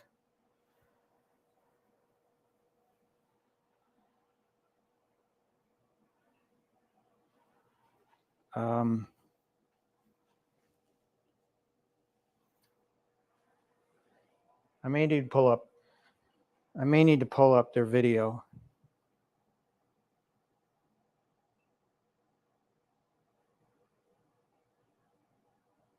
Okay. So I need to take the board. Need to take the board that was right here and place that in the back to help support the monitor.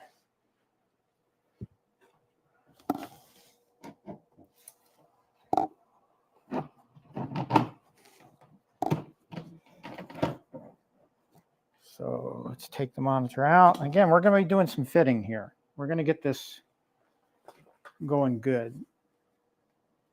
So the last thing I want to do is have to go back and keep reseating this thing. So this board, they want you to just stick on top here. And the monitor is going to sit on it. But what I'm not sure about, and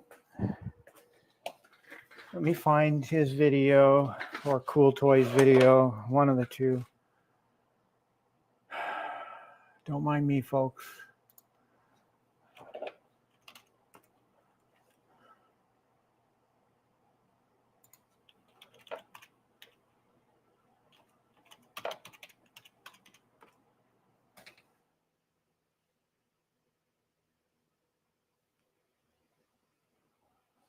Well, that's what I have to do. Arcade.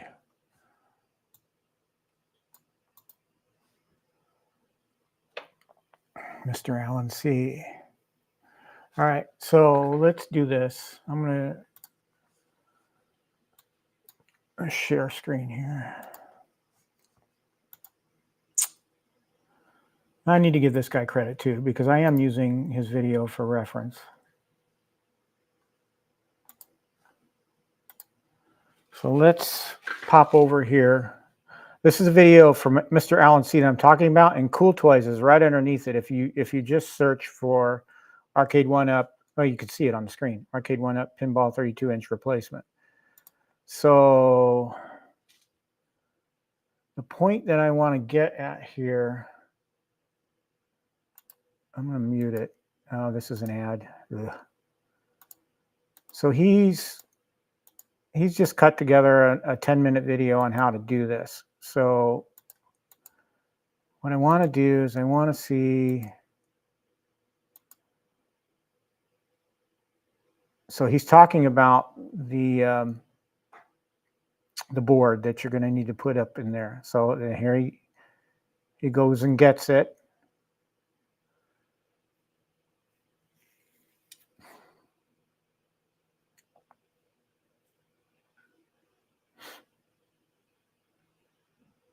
Okay, and he still has plenty of space underneath it too.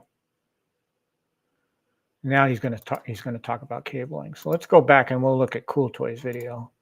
Kudos to Cool Toy, one hell of a presenter. And if you haven't watched any of his material before, please do. Very informative guy. Puts out a lot of great content. And he talks about the foam here. So you can see him in the back right here. Stacks of foam that's going to he's using to support the glass eventually. And it says there in the text, going to be resting my glass on, because one of the problems is due to the slant of the monitor, you don't want your glass awkwardly rested. You want it to be flush with your chrome decorative plates. You can see that right here. So he talks about his glass replacement. Why I did not assume that that was an automatic, you needed to do that, I don't know. I need to go back, because he's put this piece back in. This black piece right here, he's put back in. This is a piece we removed from the back.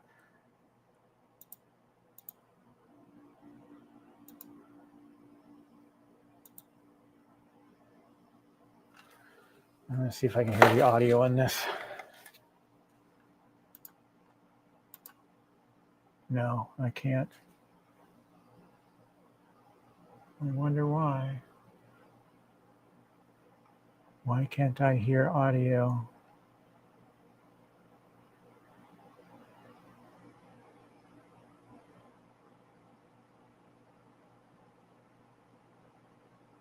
So how are they attaching that back piece on?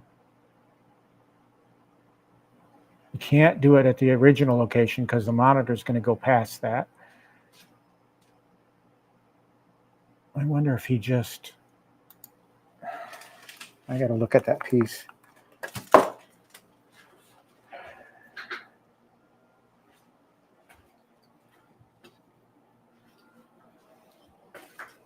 Oh, he painted it black too. Yeah. That's what he did.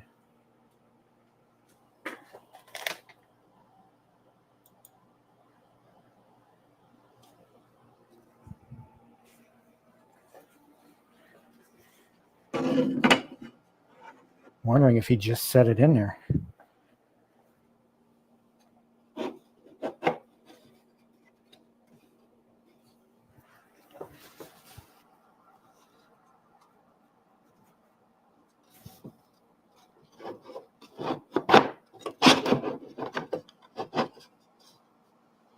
Let's see if the monitor fits like that. Oh, let me put down the other screen. To answer your question, Israel, I do not have a driving cab. I had a Ridge Racer modified with modded Ridge Racer with Buy Stuff Arcades kit in it. And I let it go because I needed to sell some cabs to raise some money for something non-arcade related.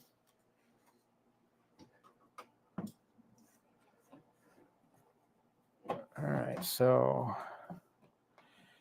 let's see if this works. Oh, that might be just perfect. Holy balls. All right, before I get any further with this, I'm going to show you what I did, because that's the point of this video, right? Showing you what I did. A lot of times you look at what these guys did and you're like, I don't understand that. All right, again, we're using two pieces here from the original. And I made, since I got to get glass anyway, I may do what Cool Toy did. But we're taking two pieces from the original installation. This piece was right here. It was right here. This piece was on the front of this. Okay. I got screws in the way here. That's going to make everything unlevel. All right. And maybe I should screw this back down. Maybe it doesn't matter. I won't worry about it. So we took this piece off of the front here. It was on the, I want to say, yeah, it was like that. So that's how it was originally on there. So we took it off. And we're going to repurpose it. We're going to flip it over. We're going to set it in the back. Well, first thing we're going to do is we're going to take this piece, which is from right here, and we're going to set it at the top. Then we're going to take this, and we're going to set it on top of it. And what's going to happen is it's just going to go as far back as it can, and it's going to stop because there's something, the back box probably is catching it. So, oh, see, now I pushed too far and it flipped.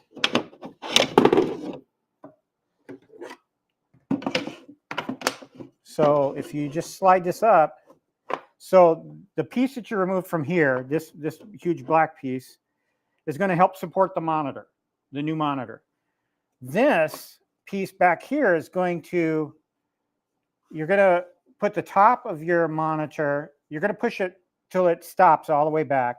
And then you're going to put your new monitor in, and then it's going to seat right up against here and help hold everything into place.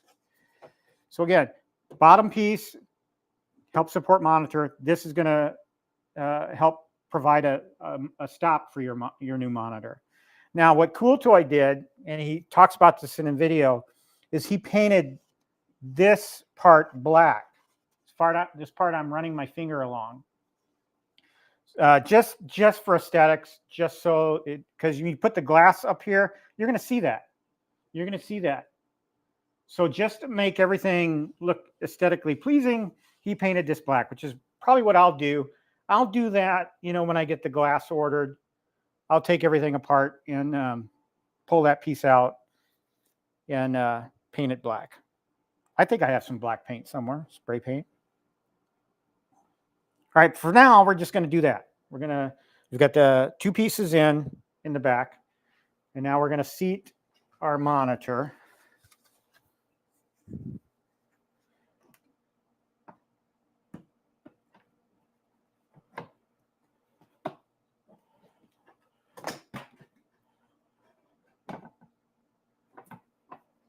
Come on, you went in there before. Go in there now. So I'm pushing on this to get the back piece in place. So now I'm gonna,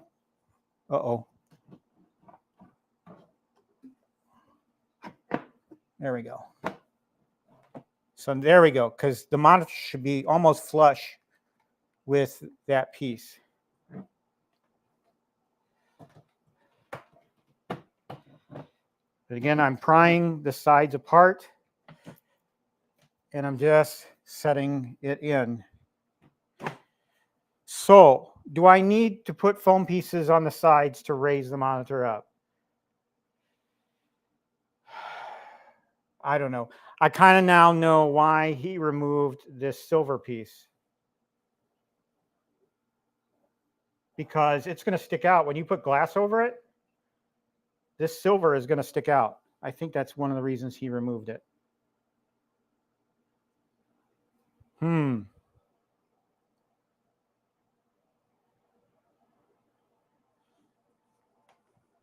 And I also see why Cool Toy recommends painting this piece, because you can see the unpainted wood.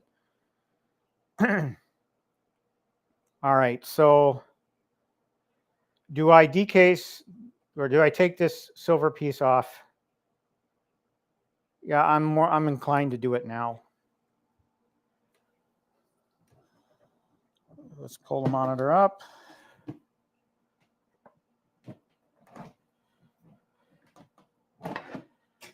Okay. Now I want to refer to his video. Hi, Gotham, welcome. Carlo, welcome.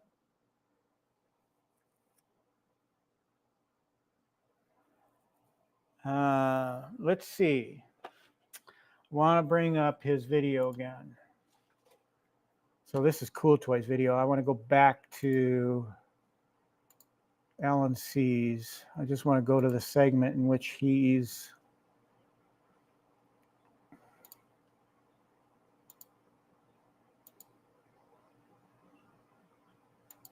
no, I'm too far. So here's where he's talking about pulling that up, and it gets kind of delicate. So he pulls the plastic pieces off. He pulls off the support there, just fine. But now I think he's talking about that other piece, that silver piece.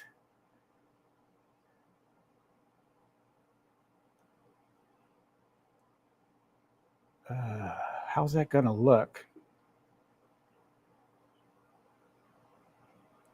I mean, do I cover that with just black tape? Because this looks kind of difficult.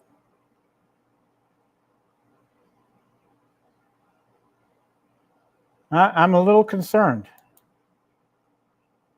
about pulling that silver border off of the monitor.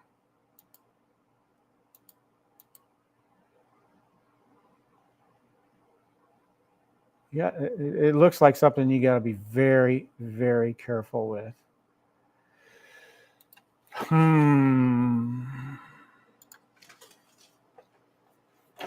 Let's see.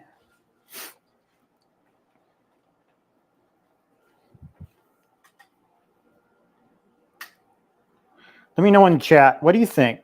Do you think I should remove this silver section here? There are screws holding it in place, so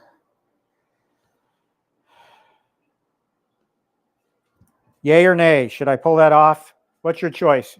Or do I leave it on as part of the installation? You'll see that silver border through the glass.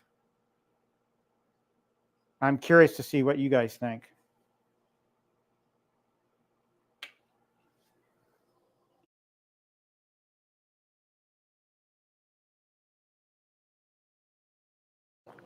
Again, I'll flip it around so you can see what I'm talking about. I'll point out what I'm talking about.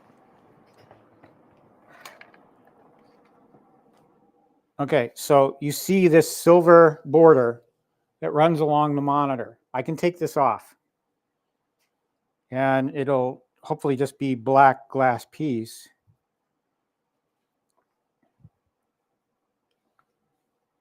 But, you know, and there's screws on the sides here that I can undo.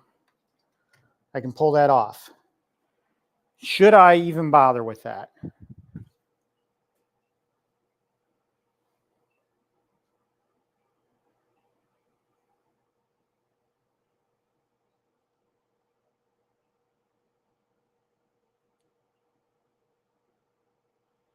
Okay, Israel votes for pulling it.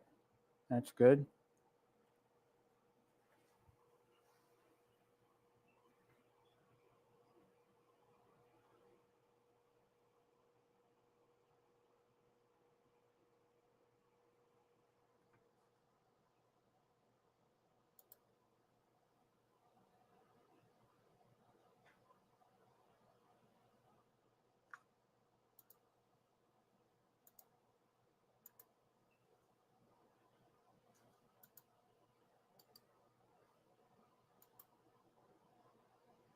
Okay, 2 votes for pulling it. All right. Okay. We're going in. Dive, dive, dive. Diving officer, set your depth at 400 feet. To use a naval term. Using my tiny screwdriver to undo these little screws, and these are tiny screws. Oh boy. Hopefully, I mean, it's not as difficult as he showed on his video, because that looked pretty miserable, having to yank glue or whatever.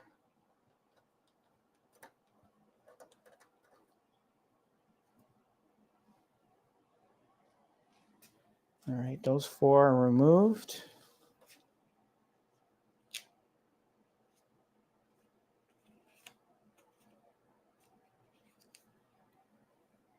There's not too much on this. There's no screws on this side.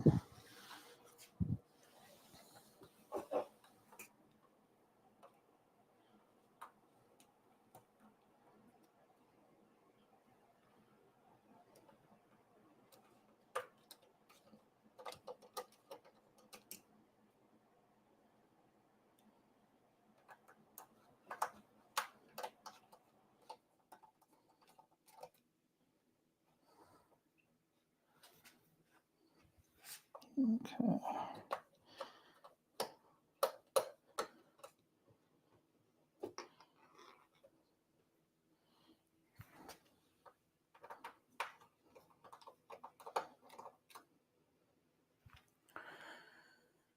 Okay, and we'll do the 4 on the end here. Oh, I did those already. I didn't do those.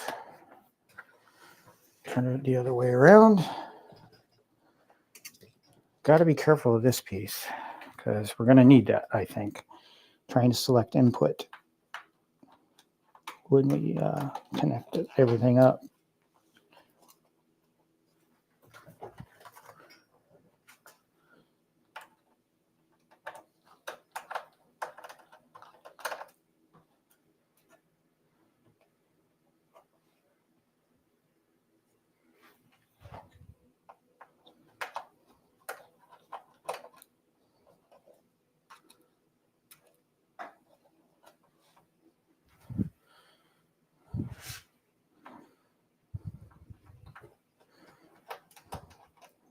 Okay, this should be the last screw.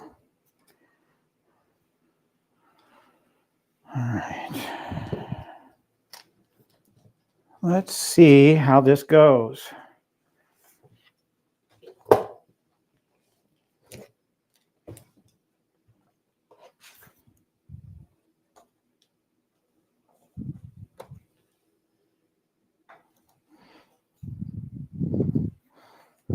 It's not coming up easy, that's for sure.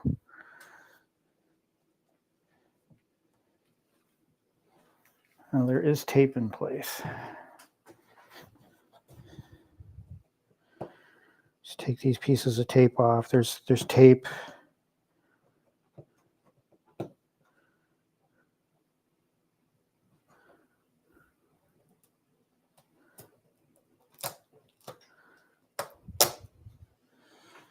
Pieces of black tape that are bordering this thing. I'm guessing to help it, the border, stay in place or not move.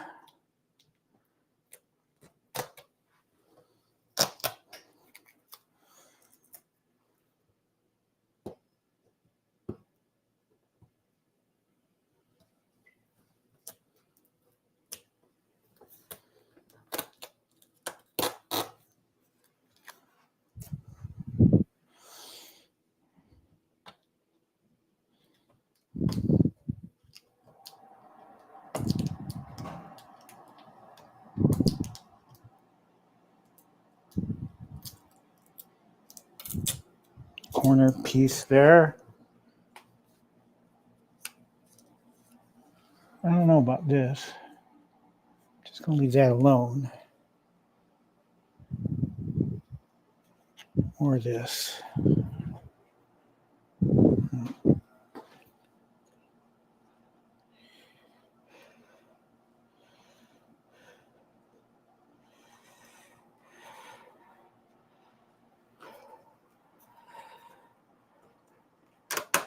Okay. I'm pulling it off.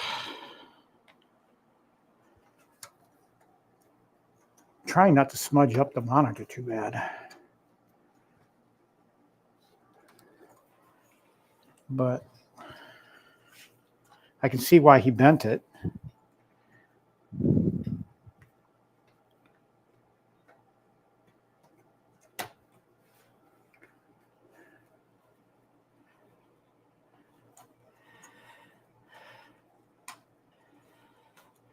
Oh, there we go. Okay. All right. Yeah, it does look a lot better without it.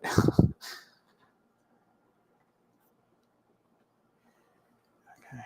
Be careful. You got to be careful with this.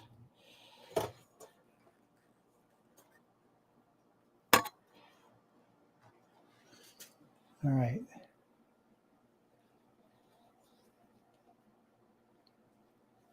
So is the tape holding? Yeah. So let's just unpeel this tape on the bottom here. Oh, there's screws there. Ah, so the tape was covering screws. I thought it odd that there were no screws on the bottom.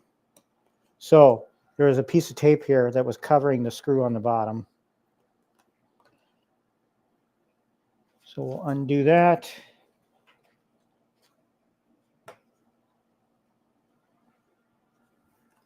I'm guessing there's one on the other side here. Yep.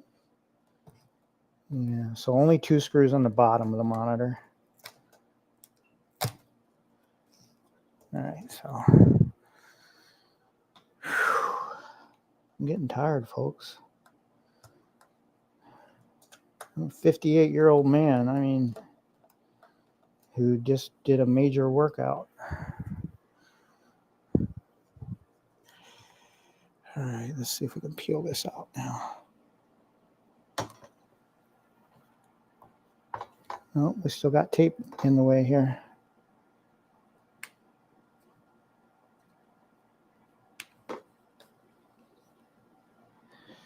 So there's tape on the bottom that I really need a chair. Just try moving this over.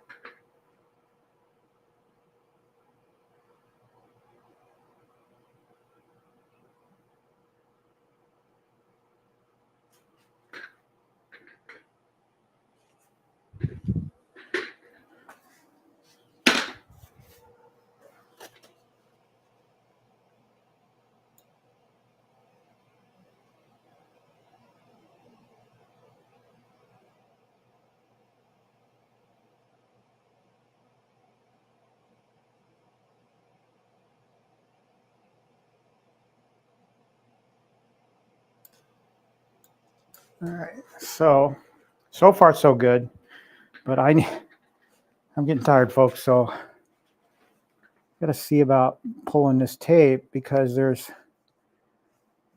brackets in the way here. I wonder if I could take that off.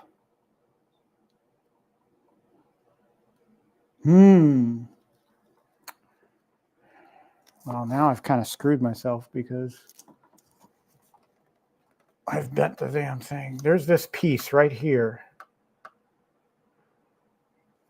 that's serving as a bottom frame. Kind of protects this connection right here. And it's connected to the board. I don't want to mess with that. All right, so I got to try and peel this off.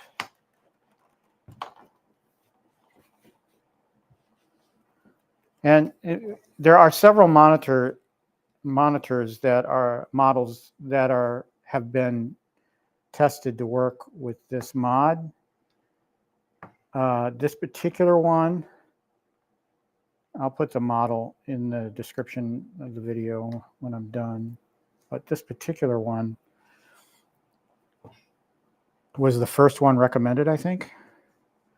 And I happened to find like the last one available on Target.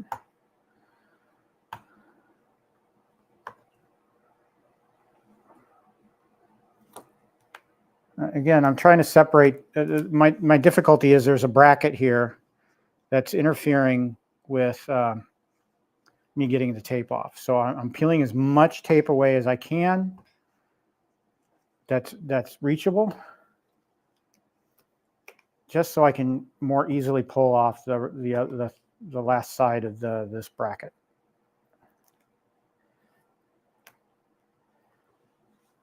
And guess what? There's screws underneath these things too. Oh. Now I know why he bent his all out. Because there's just screws everywhere that are covered by tape. So let's get that baby out of there.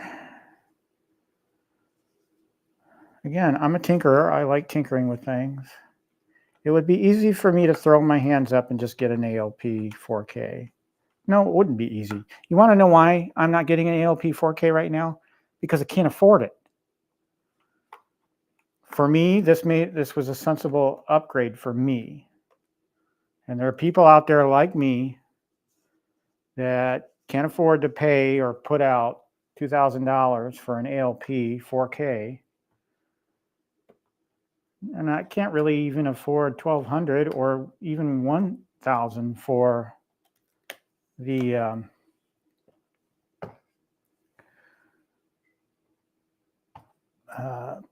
starter version. So I'm doing the best I can with what I got.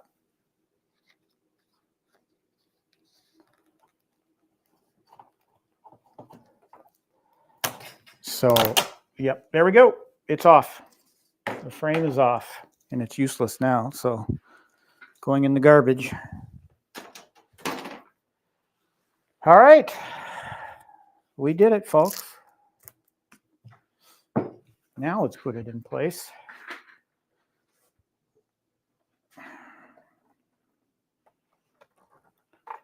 And that's the bottom. So I'm going to put it in this way.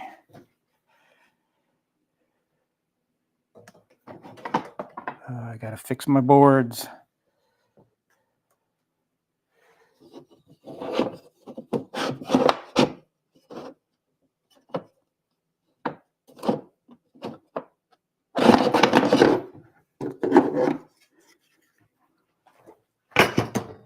Damn it. Get the chair out of the way, reorient the camera.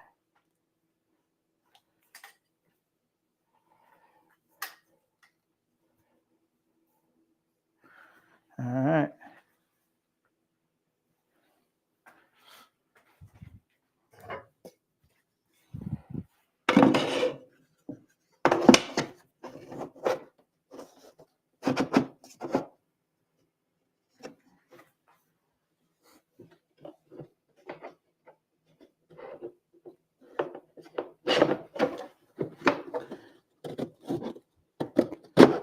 Trying to do this.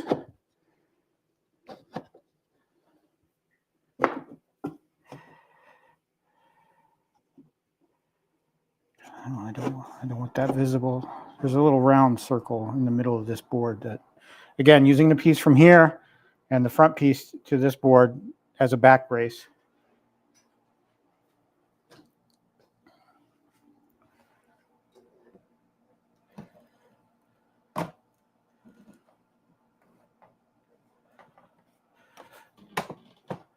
You might need to pull the sides of the cabinet off.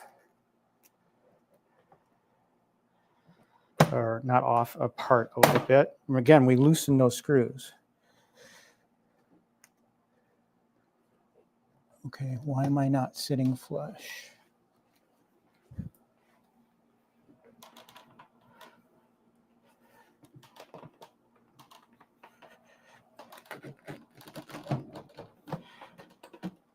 Oh, the power button got in the way.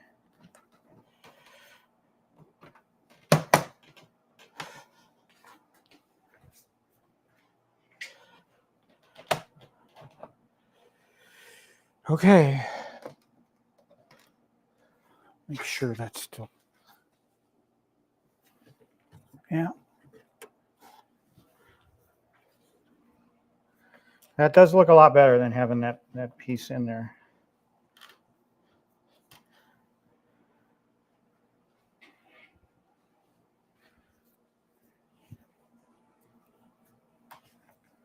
Get my smudges off of there.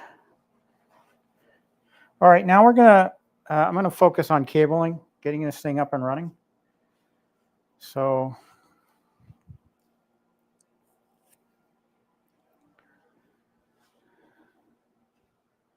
but first I need a drink.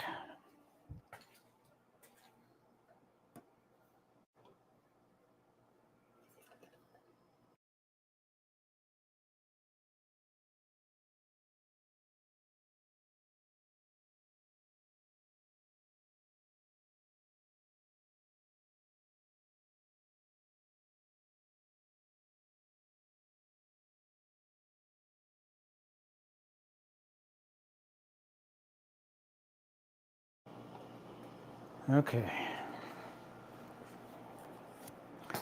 So we're seated. We have our boards in place. Again, I'm going to go back and paint that piece in the back. I don't know why this is not sitting.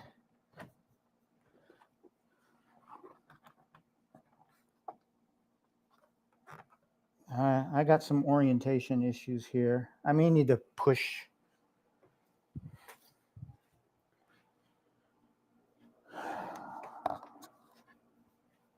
I'm going to need to push the board underneath back a little bit.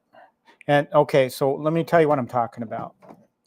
This board right here, I think I have it too far out this way because it's pushing the monitor up in a way that it's too far up. I want it to sit more flush with this board right here.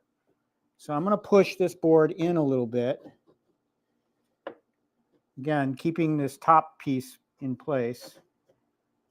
So as far back as I comfortably can without losing it. So again, you know, experts will probably want to just drill another screw in right here, and that's okay too. If you want to, you know, glue it in place, or if you want to put a screw through there to seat that in. A lot of people just say just drop the monitor over it because it'll hold it in place. Well, the problem is you got to get it in there initially. Unless you have a second person here to hold it in place while you drop the monitor in, that would be ideal as well. And my gal's not home yet. So as far back as I can without it wanting to fall. All right. So we're going to drop the monitor on top of that. Slide it as far back as we can.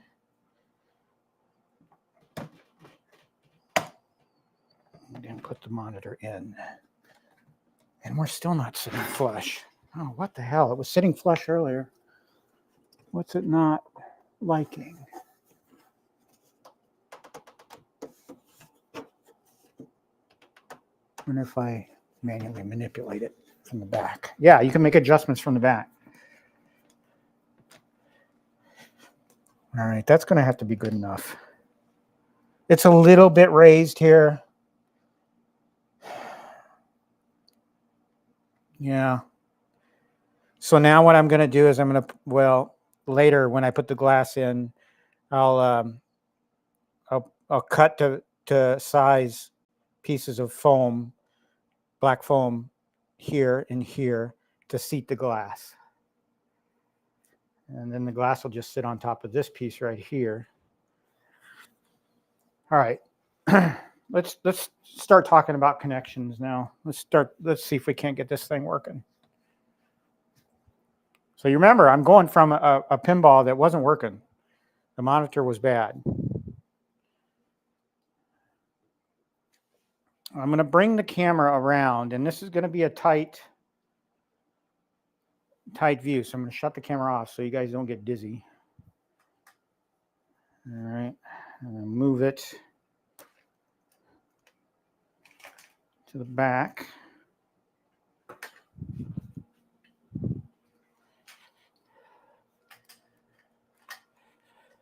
Okay, turn the camera back on. Okay, so you can see the back box. We're not messing with anything in the back box right there. This is your DMD right here. And this is your HDMI cable that's coming from below, from the PCB into the DMD. Oh, sorry, hit the camera. So what I'm going to do right now, just because I'm thinking about it, is I'm going to put the DMD cover back in. I only loosened it up. I only took it off because I wanted to see where that cable went. Should have been a little bit obvious to me that it was the DMD, but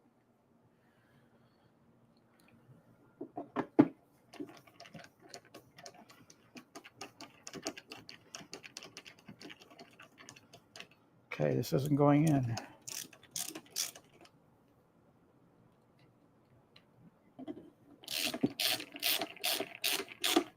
That one is. Okay. All right.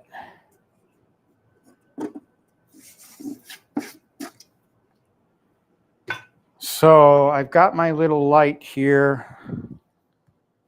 We're going to illuminate the inside of the cabinet.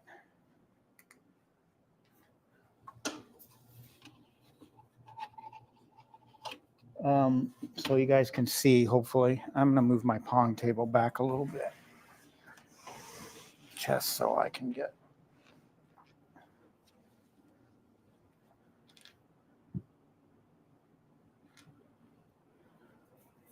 Okay. So let's see, what can we do here?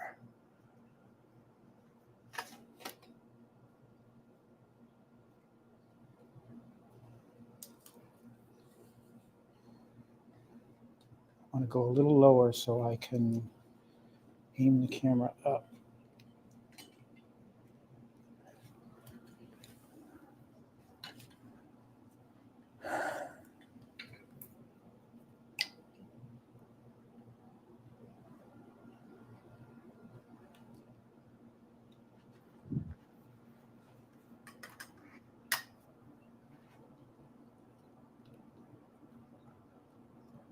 Okay, this is going to be a little awkward for me, but hopefully I'll be able to show you what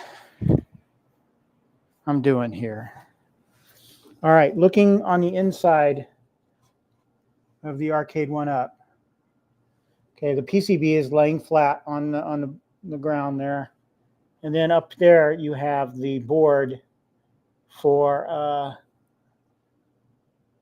I gotta make sure I'm not getting my big fat head here in the line, but you've got your board for the monitor where you're going to plug in your HDMI and your power. So your HDMI connections, it's going to be hard for me to get in here and show you this. Your HDMI connection is going to be right here, and your power is going to be right there.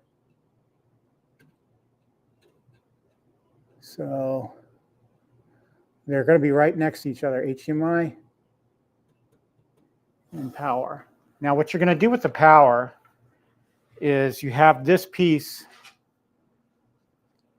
right here. Your I can't really see the monitor. You have this piece, the cover. Okay, so you're going to run the power for the VGA monitor, or VGA monitor. What am I saying? You can tell I'm old school PC. You're going to run the power through here to go to your power source, because the monitor needs power too. All right, so let's get started here. Let's see if I can aim this up a little bit. Get it a little.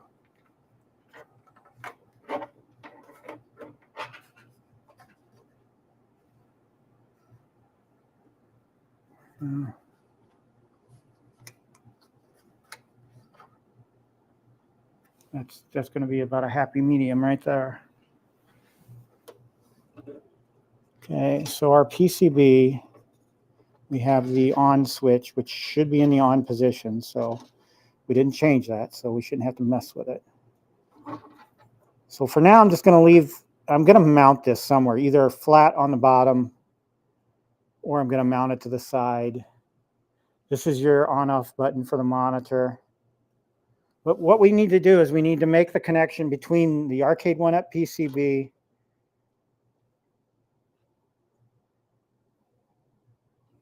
and the Geekworm board, and then from the Geekworm board to, I'm not going to be able, it just occurred to me now, I'm not going to be able to use the cable I yanked from the old monitor. But it's a spare part. I can use it somewhere down the line if I need to. What I need, what I'm looking for is that cable, which is right here. So the Geekworm board. So I have my Geekworm board, and then I have this. Now, if I remember him correctly in his video, there's a triangle on the Geekworm board. So that's where the power goes.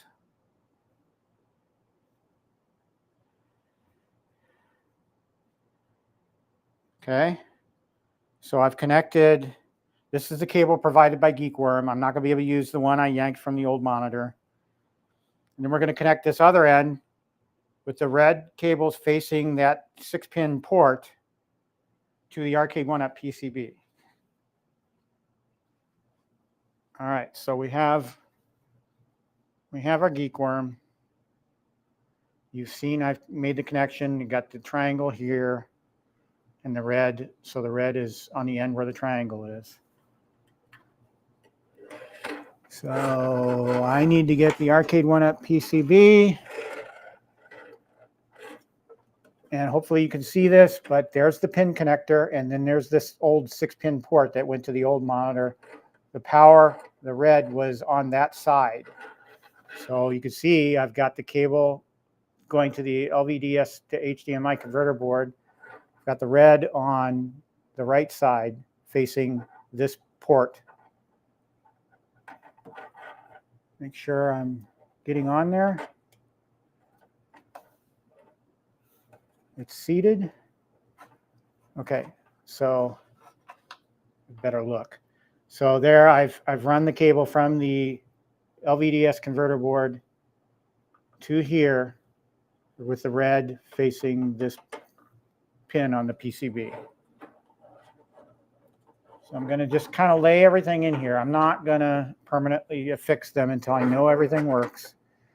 So I have the LVDS board here, and I need to run my HDMI connection now.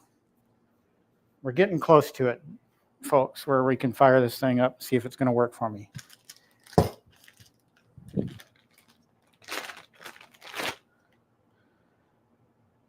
Again, I apologize for not having the glass ready. I assumed I could reuse the old glass. I could, in theory, put the old glass here, but it's going to stop. It's going to stop right here. And that's no good. I need an appropriate piece of glass.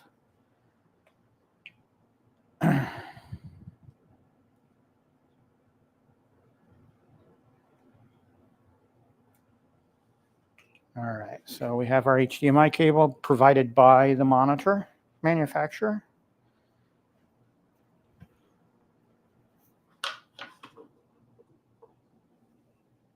And I have, this is a fairly, if you have a shorter HDMI cable, it'd probably be better, but this is long.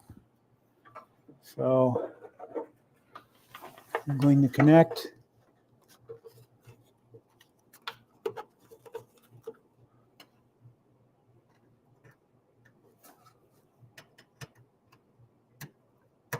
There, I've made my HDMI connection to the monitor. You can see it there. And now I need to connect the other end to the Geekworm board.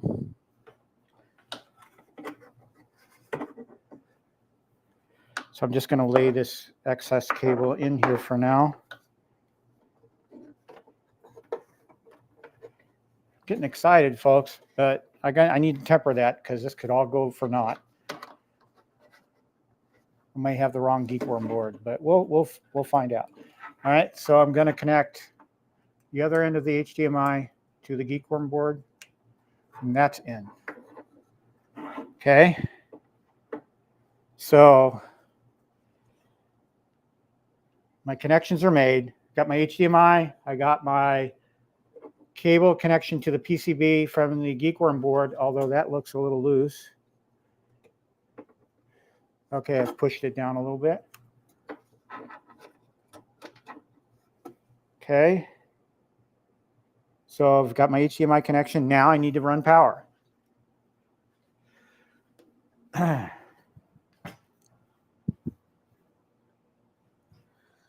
So we take our power.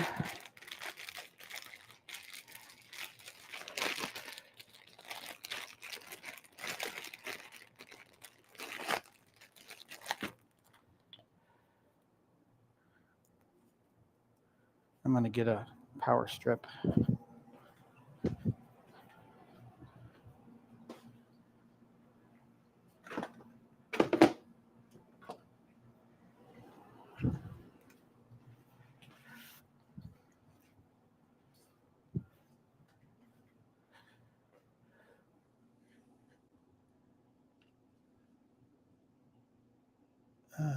Where am I connected?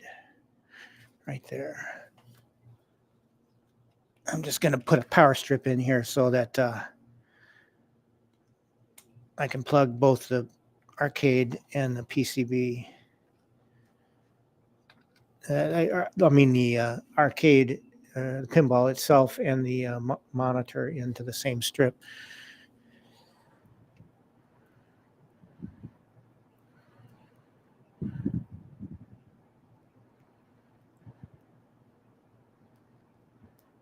And there's going to be some cable management done here, which I'll do. I can do that offline. I'll probably just take pictures and update my community page, or I'll do a short on cable management and how I made the PCB and the Geekworm board look on the inside. All right, so now we've got the power for the TV. So we need to pop that in, which we did. All right, so we've got power. Oh, let's do this. Let's run it through our board. And I'm just running it through that hole. So the cover, I've run the cable through the cover, just so when we mount it. All right, so the power is in. I'm just going to let the board fall. And let's see what we see.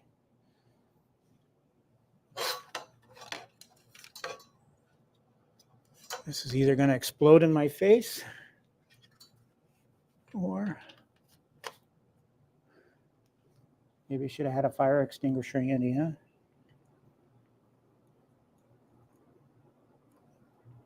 I'll plug the arcade in. All right, all the connections are made. Oh, so let me bring the camera back over. Oh, I forgot to do this. I have to disconnect the camera so you guys don't get motion sickness.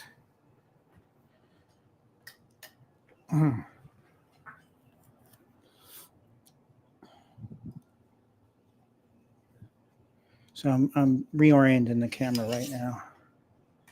So and it just went in screensaver, but the monitor did power on. I may have the wrong source on it. Okay, are we back? We're back. All right, so we're back in the front. I'm going to turn off one of my lights here. I might turn them both off. Let's fire it up, see what happens. I may have the wrong source. Again, you know these things. You got to be on the right source.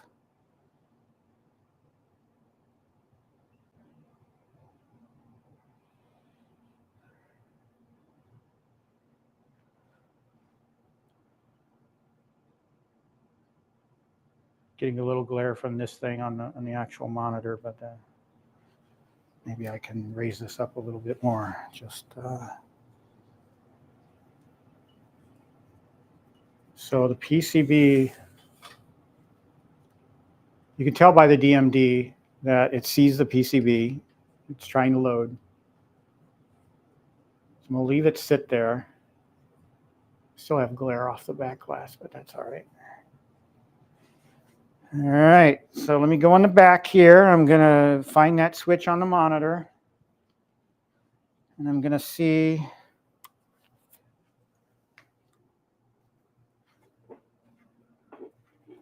what I need to do.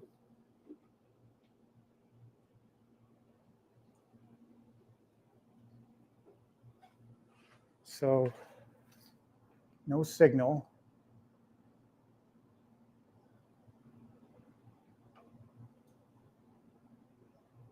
HDMI, so I need to switch it to HDMI. Oh, buddy, folks, look at that.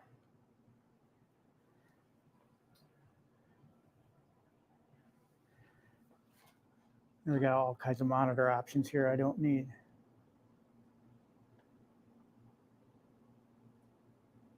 Okay, so you notice I have this line here. That's a patch I need to do from Team Encoder. Look at that, that's pretty. So this line here is a known issue. Gotta apparently have to apply a patch from Team Encoder to stabilize this picture.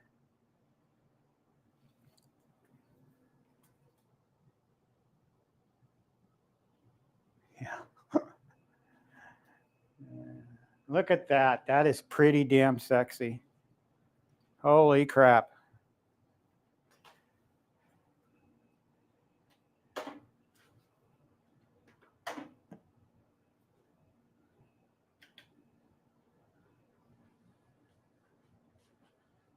Yeah, I do need to do that patch.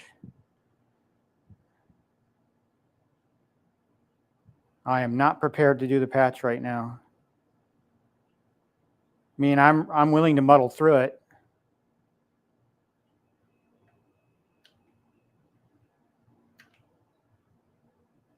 Let's turn the volume up.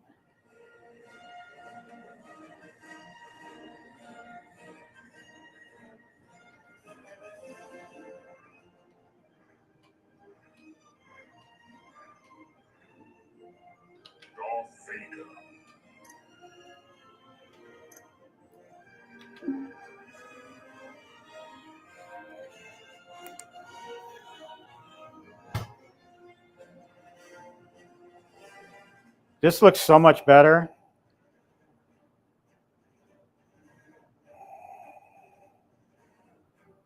I've got the volume on pretty low.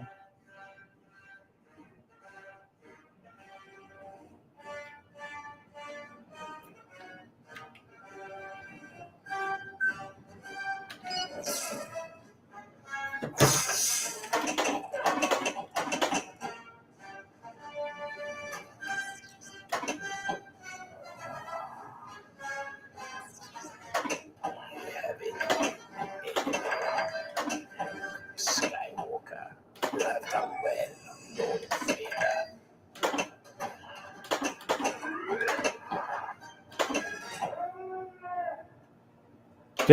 Aside from the video error that I need to correct via the patch, this is beautiful. The ability to destroy a planet is insignificant next to the power of the Force. Everything is prosthetic, Messiah.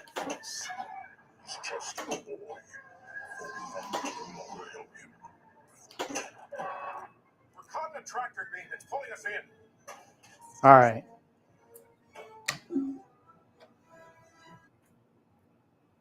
I'm back to the encoder menu. This looks great. Now my decision here is I need to, if I want to include the patch as part of this. No, I think I'm going to do the patch offline. So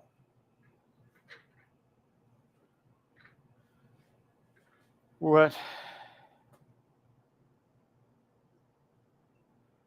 So we're successful up to a point. There's a few things I have left to do, which I can't do. I need glass, so I need to order glass for this.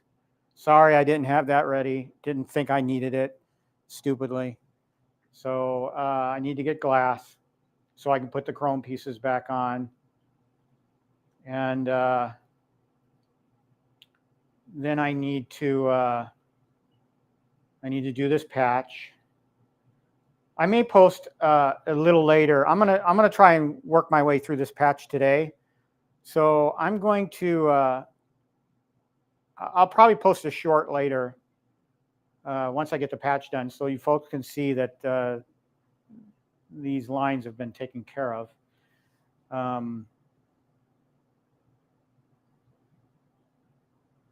Yeah. All right. So things remaining. First of all, I'm going to go ahead and re-screw in the side, so that'll further secure in the monitor.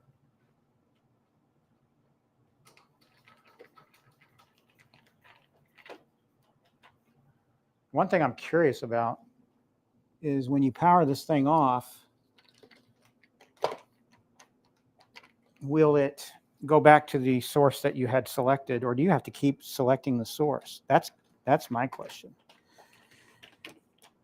All right, so I've screwed the sides in again.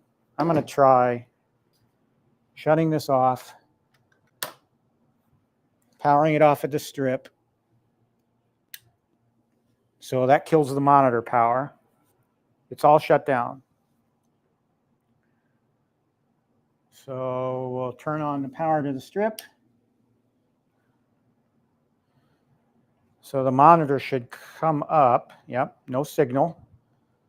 So let's turn it on, see if it goes right to the right source without me having to interfere. Yeah, it is, because I could see the circle. Oh, that's beautiful. Love it.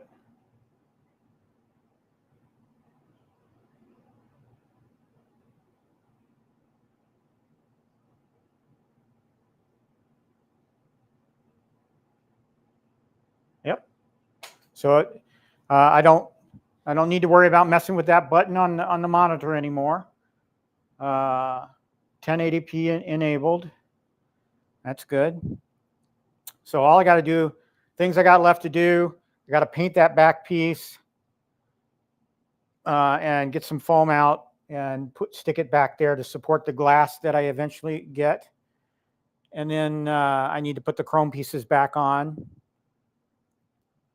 So that's all I got remaining. So I'm pretty much done, except for all of those little things. And I'm going to leave everything as is set up here, so I can, as I take care of the last few things, I can take pictures or short video shorts and show you the completed version.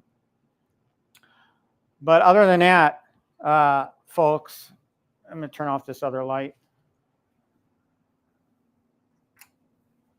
I'm pretty impressed.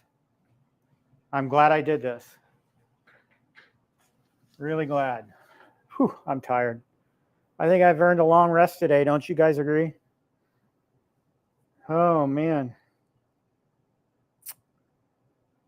I do want to get the pub table. I want to create, I have that Pong pub table. Now I want to get that Galaga Miss Pac-Man pub table as a sister to that. And so I do want that. I do want to see if I can take advantage of this Target coupon.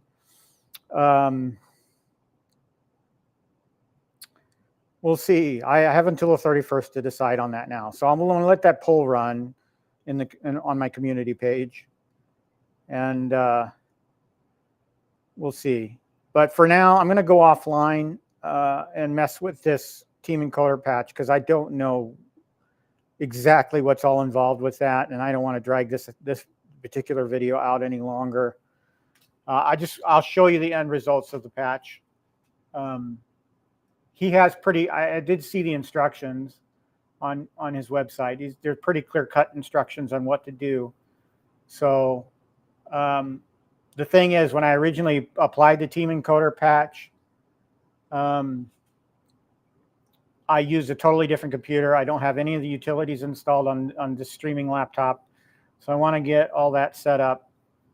It's going to take time to get everything together. I'm going to need to do that. So I'm going to work on that, get that done, correct the image problems that I have, and then I'll do another video short showing the fixed product, so you guys know that I made progress on it. And I'll order the glass tomorrow when they're open. I have the specs for it, so I'll get that. Hopefully I'll have that by the end of next week, and then can do it, show you the completed pinball next week. But the hard work is done. The actual replacement of the monitor is done, and that makes me very happy. So guys, it's been almost 3 hours now. Took me less than I thought it would. I appreciate you joining me on this journey. Hopefully people can go back and watch this video and learn from it, and learn from my mistakes and my tips, and hopefully it helps others out there seeking to do this mod. I will update the description later with all the parts and pieces I used, the monitor I used, the Geekworm board I used, and I'll even maybe update some things involved with the Team Encoder mod. We'll see. But guys, thank you for joining me. Thank you for watching. I appreciate each and every one of you. I appreciate your kind comments. What I do ask is that you do like and subscribe the video, or like the video, subscribe to the channel if you like. I do appreciate it. And right now I'm going to go eat. And you guys have a great day and a great week, great safe week. And I'll see you next week. Okay? Take care.